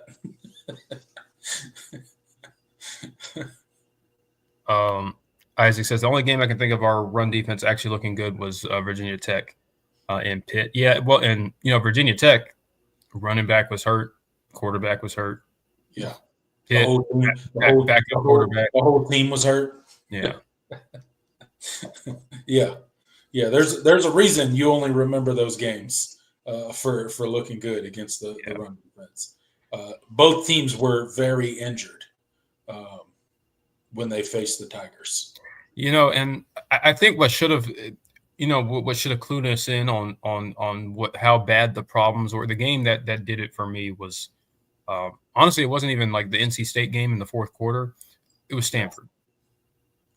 Yeah. The way Stanford ran on you should have been I think that was the moment when I realized there were some serious issues. Oh yeah. That was terrible. Stanford didn't really run on anybody like that all year. And here's the thing. Contrary to popular blame for the Clemson Tiger fan base and us is it ain't just on Wes. Yeah. There's other coaches involved in this whole thing. Yes, there is. And I think that needs to be evaluated as well. Look, again, I ain't calling for anybody's job. I ain't saying who's going to get fired and who's not going to get fired. I'm just saying West is not the only guy involved in stopping the run on Saturdays. He's the DC, so ultimately it falls at his feet. But that doesn't mean he's the only problem right now. Yep. I am with you. And I think that's going to be under consideration as well. Let's see.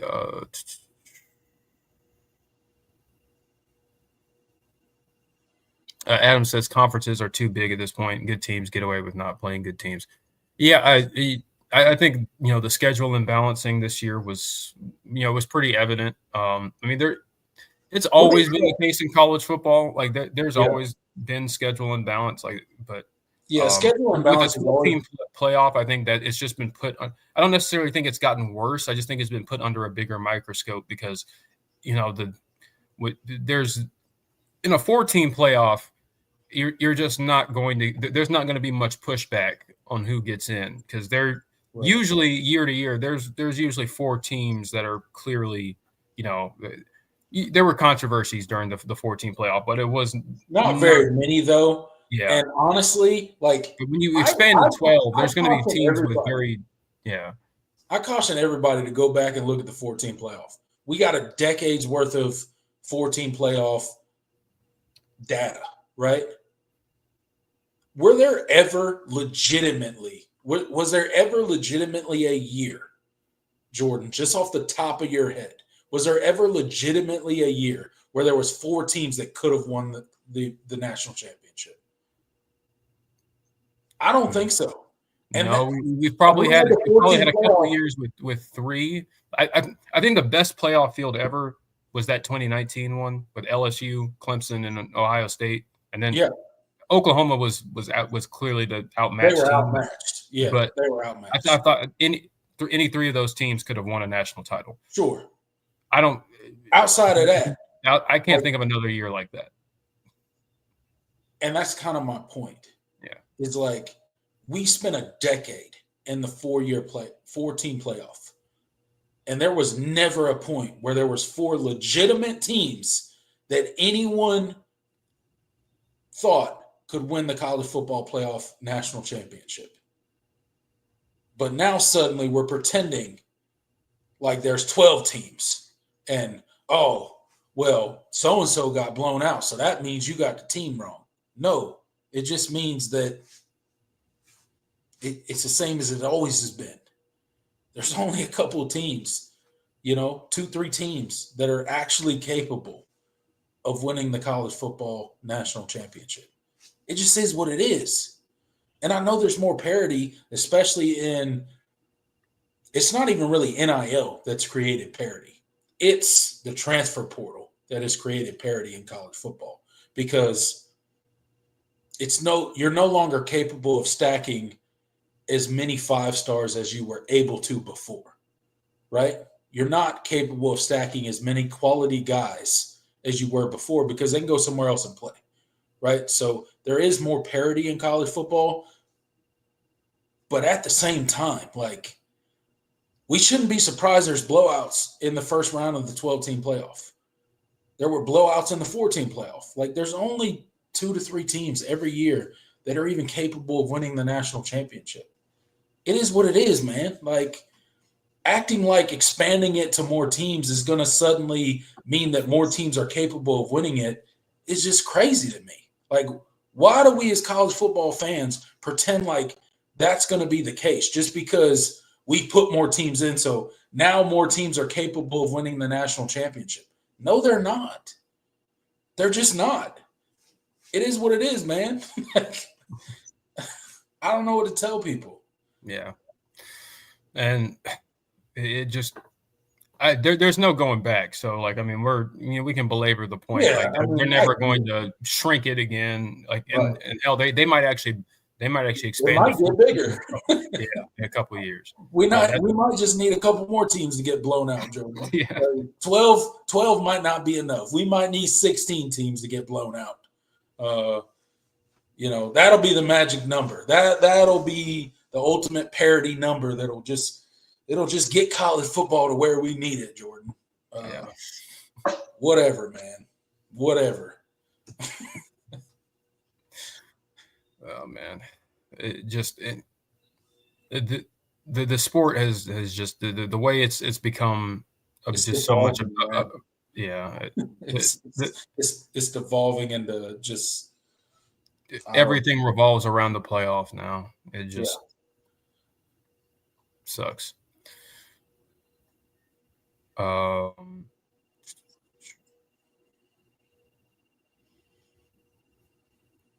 See, like Mike says, I think with proper portal additions, mainly for depth more than anything, and making proper changes on staff, I think Clemson can get back to being a legit contender. Thoughts? I mean, yeah, I 100% agree. Like Mike, and I think that's all we've been asking for.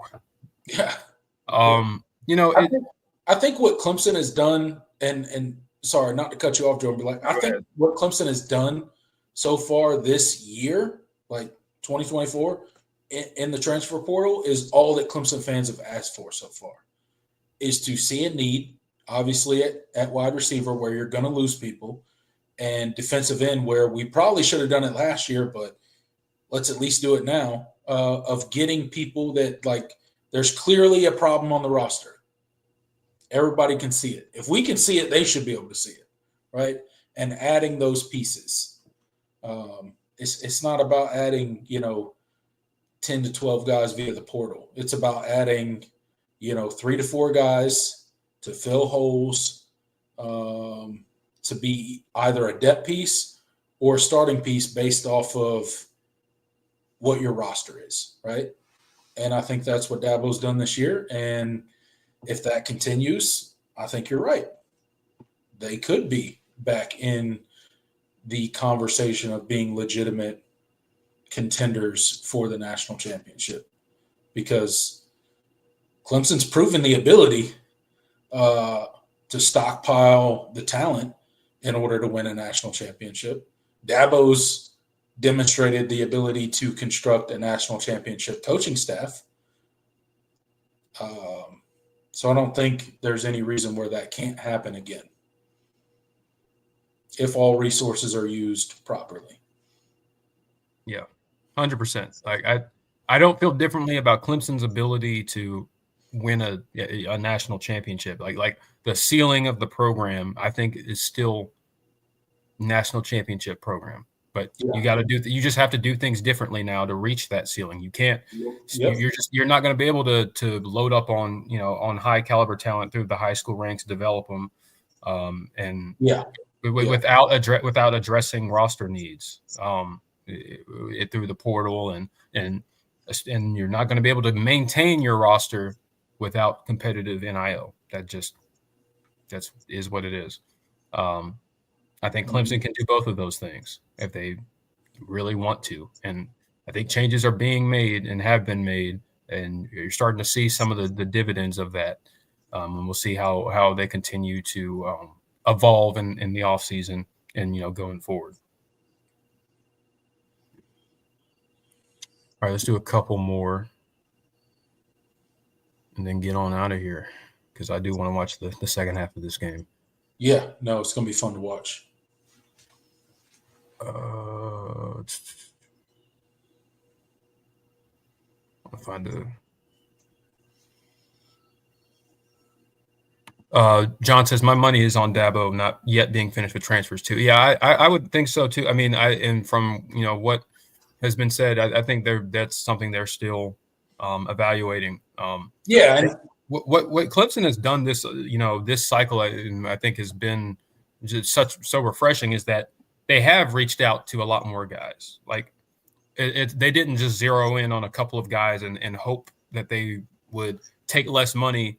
And, you'll come on the visit and it's like, okay, and we'll offer you all these things, but we're not going to offer you the same level, same kind of offer, NIL wise that, other schools that you're interested in are. And, that's why you didn't get the offensive lineman you tried to get in last cycle, because you weren't in a position to give them that kind of deal. Now, a couple of them, the demands were ridiculous. And, you have to be able to do like the level, like you can't just like acquiesce to every portal player's demands like that. Right. I don't think that's a good strategy either. No. And obviously you want to maintain the culture, and you want to be able to take care of the guys that you already have on the roster. So like that part of Dabo's philosophy, I will never disagree with. Like I think you should reward the players that picked you out of high school. But when you do have a need, you need to be able to offer a fair, competitive deal.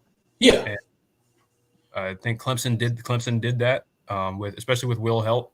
I think he's going to be taken care of just fine.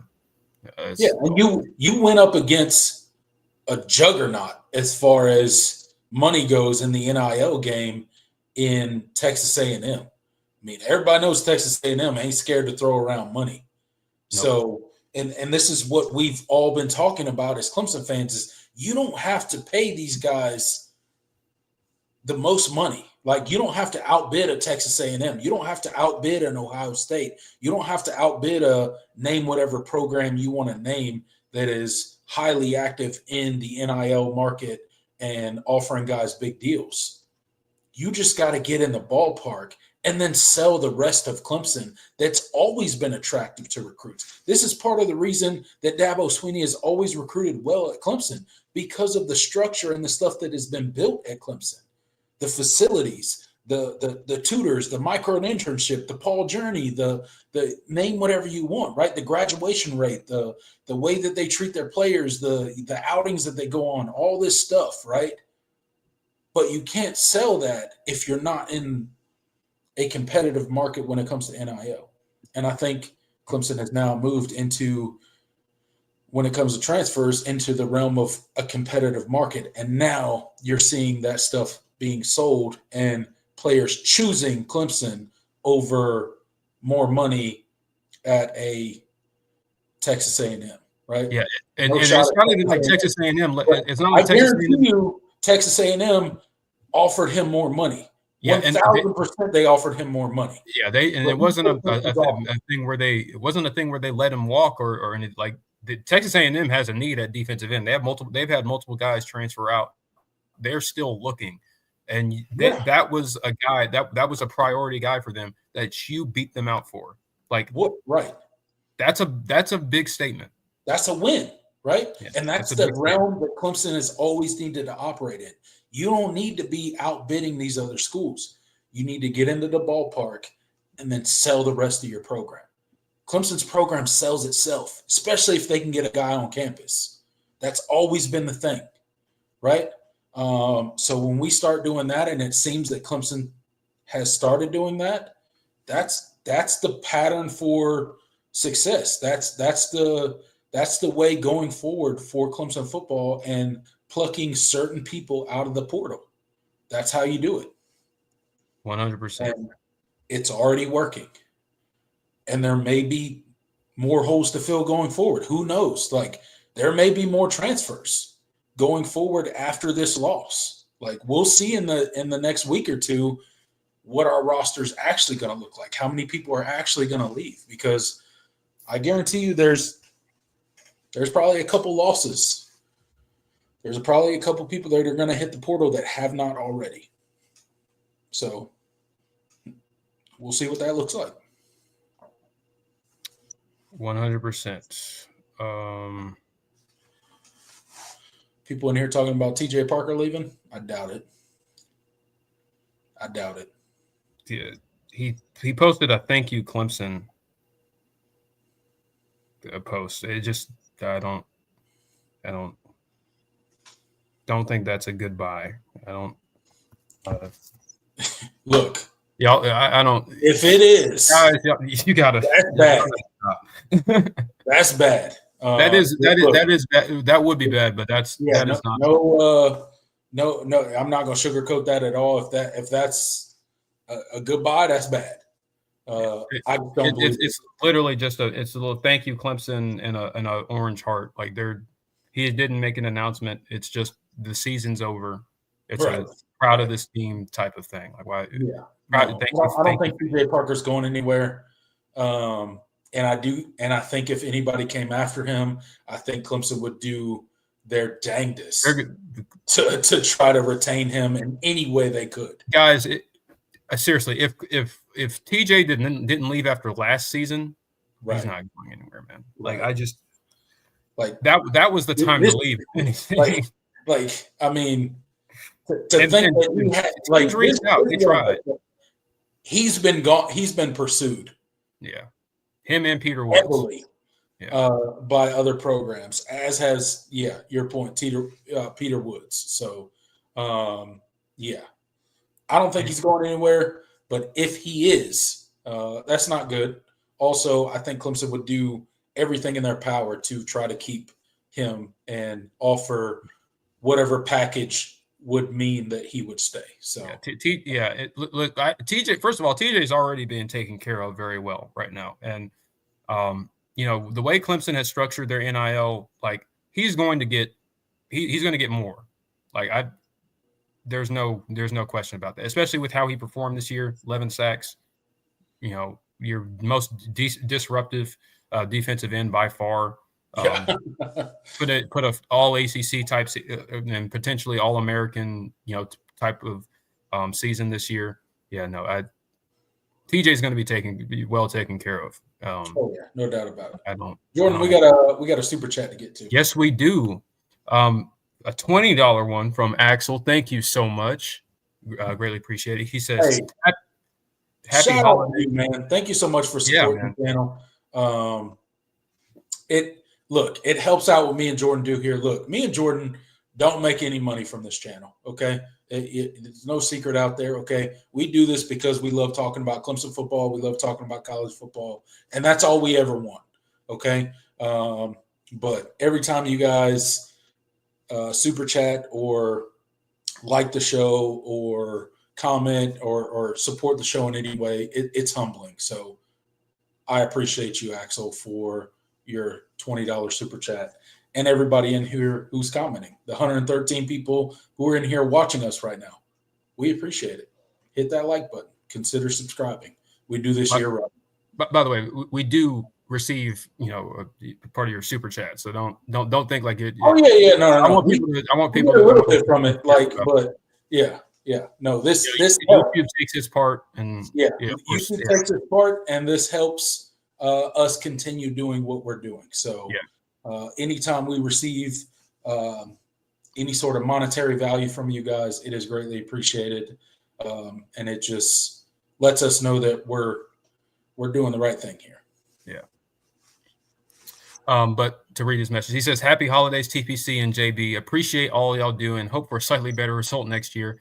But really went better than I expected this year. I know how y'all feel about Wes. What's your feelings on Garrett? He's expensive."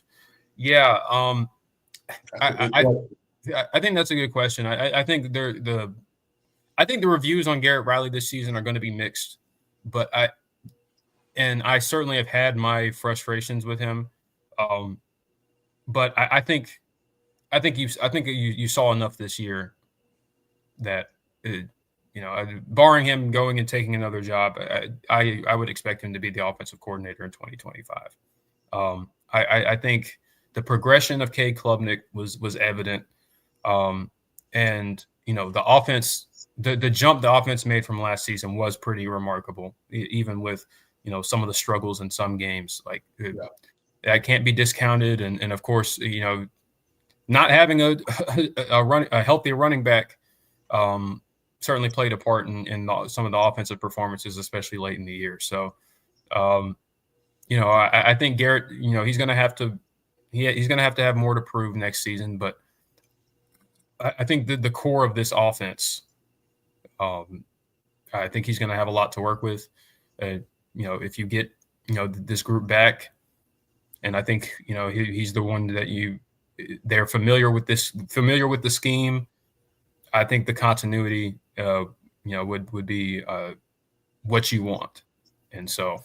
And of course, I think there's always a room for Garrett Riley to get better as a coordinator. I think people kind of forget that he's not very experienced, even though he was a hot name. Like he was the hottest name on the market when Clemson went and got him.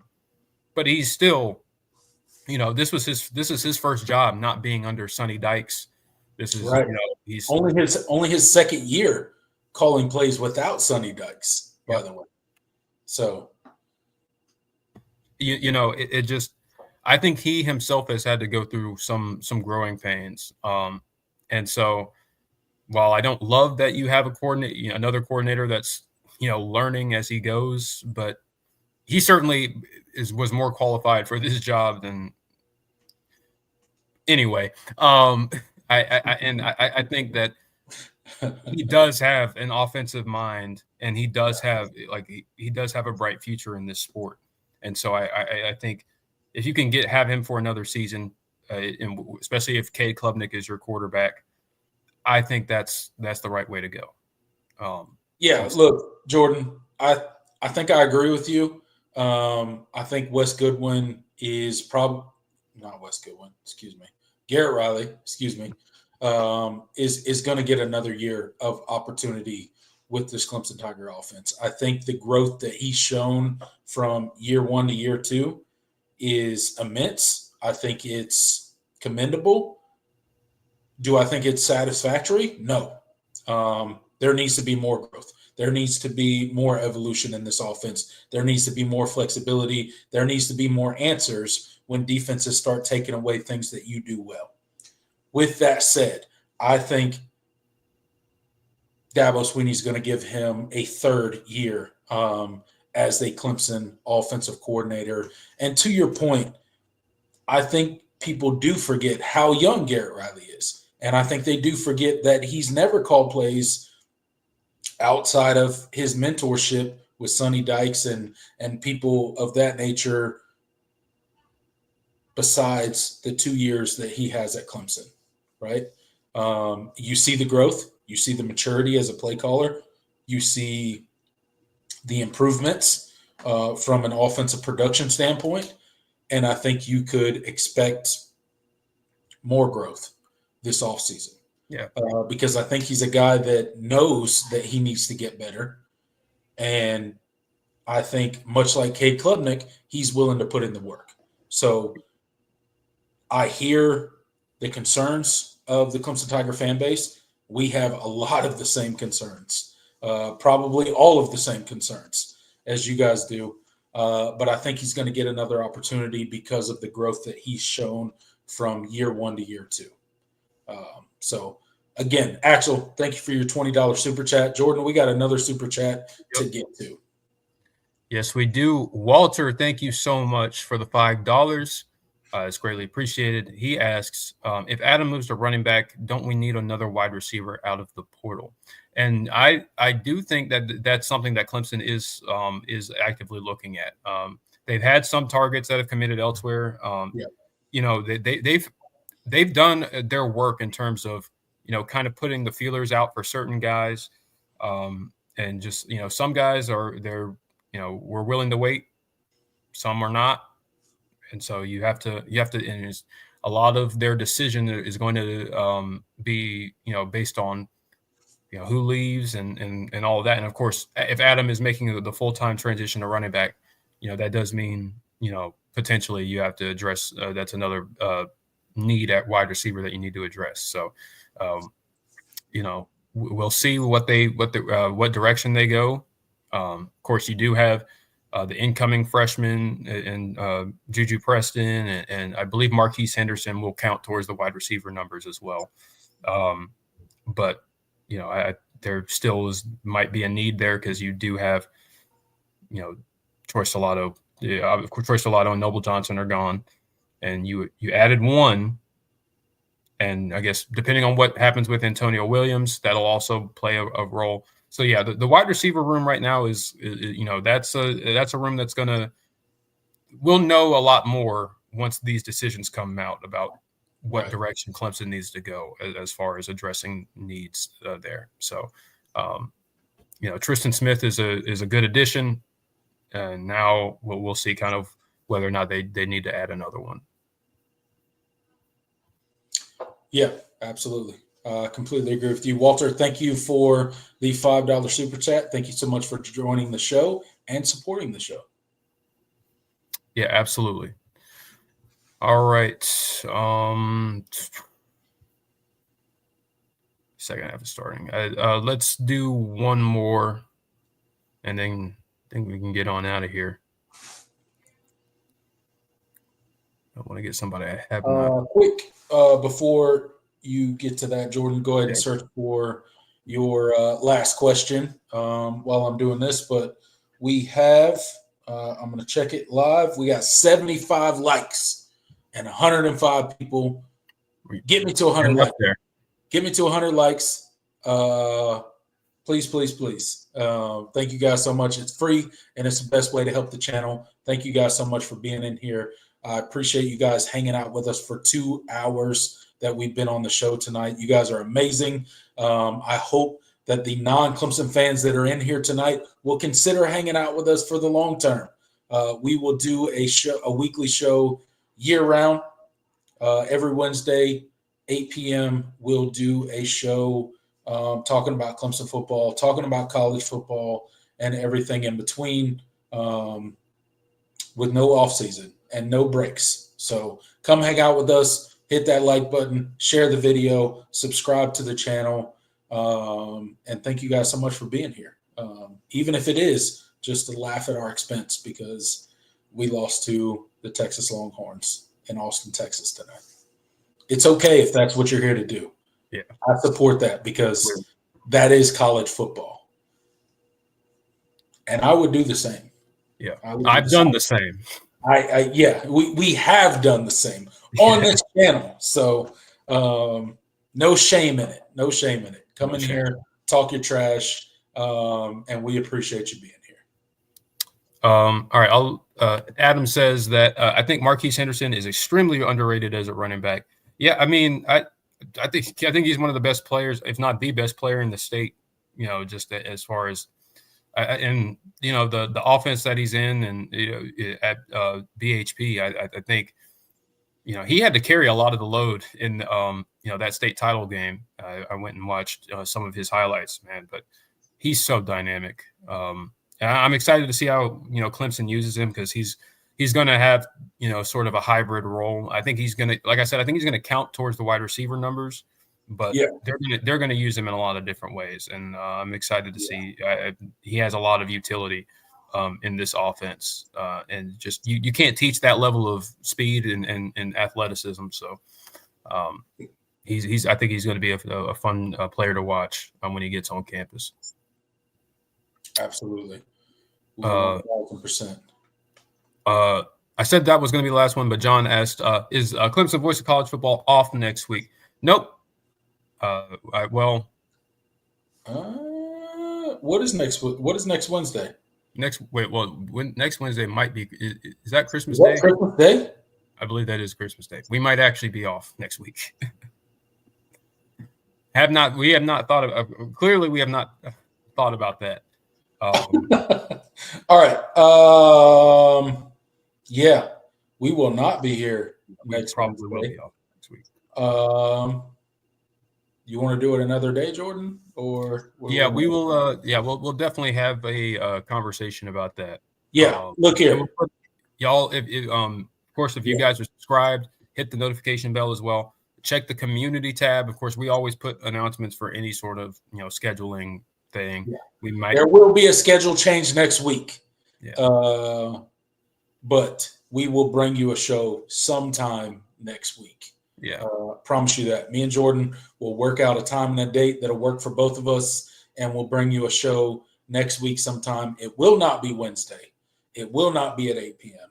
next Wednesday because that's Christmas night, and we're just not going to do that. No. It probably wouldn't be good for views. It probably wouldn't be good for us and our family dynamics.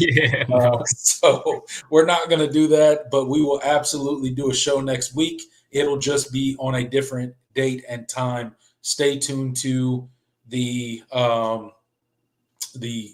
community tab, and we will post something about it when we figure it out. So thank you for bringing that to our attention. Really do appreciate that.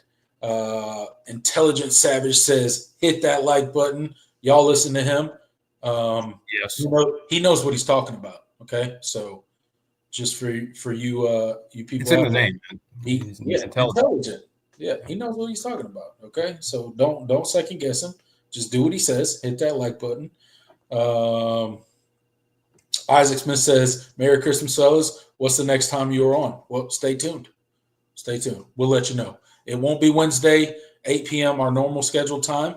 It'll be a different time. But going forward, it will be every Wednesday at 8 p.m. Regardless.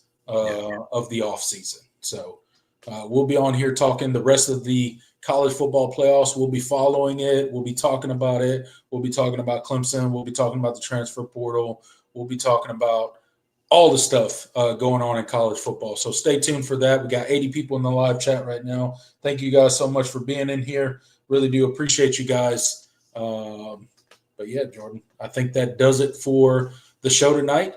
The second half is starting, and we need to go watch some college football because that's what we've been doing all day.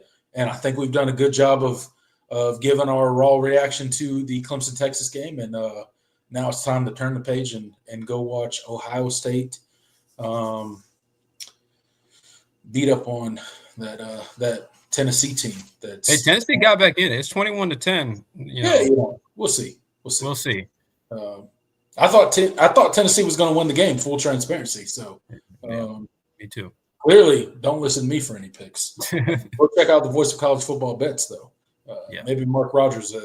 He's definitely way better at it than I am. So don't listen to me. It's 100%.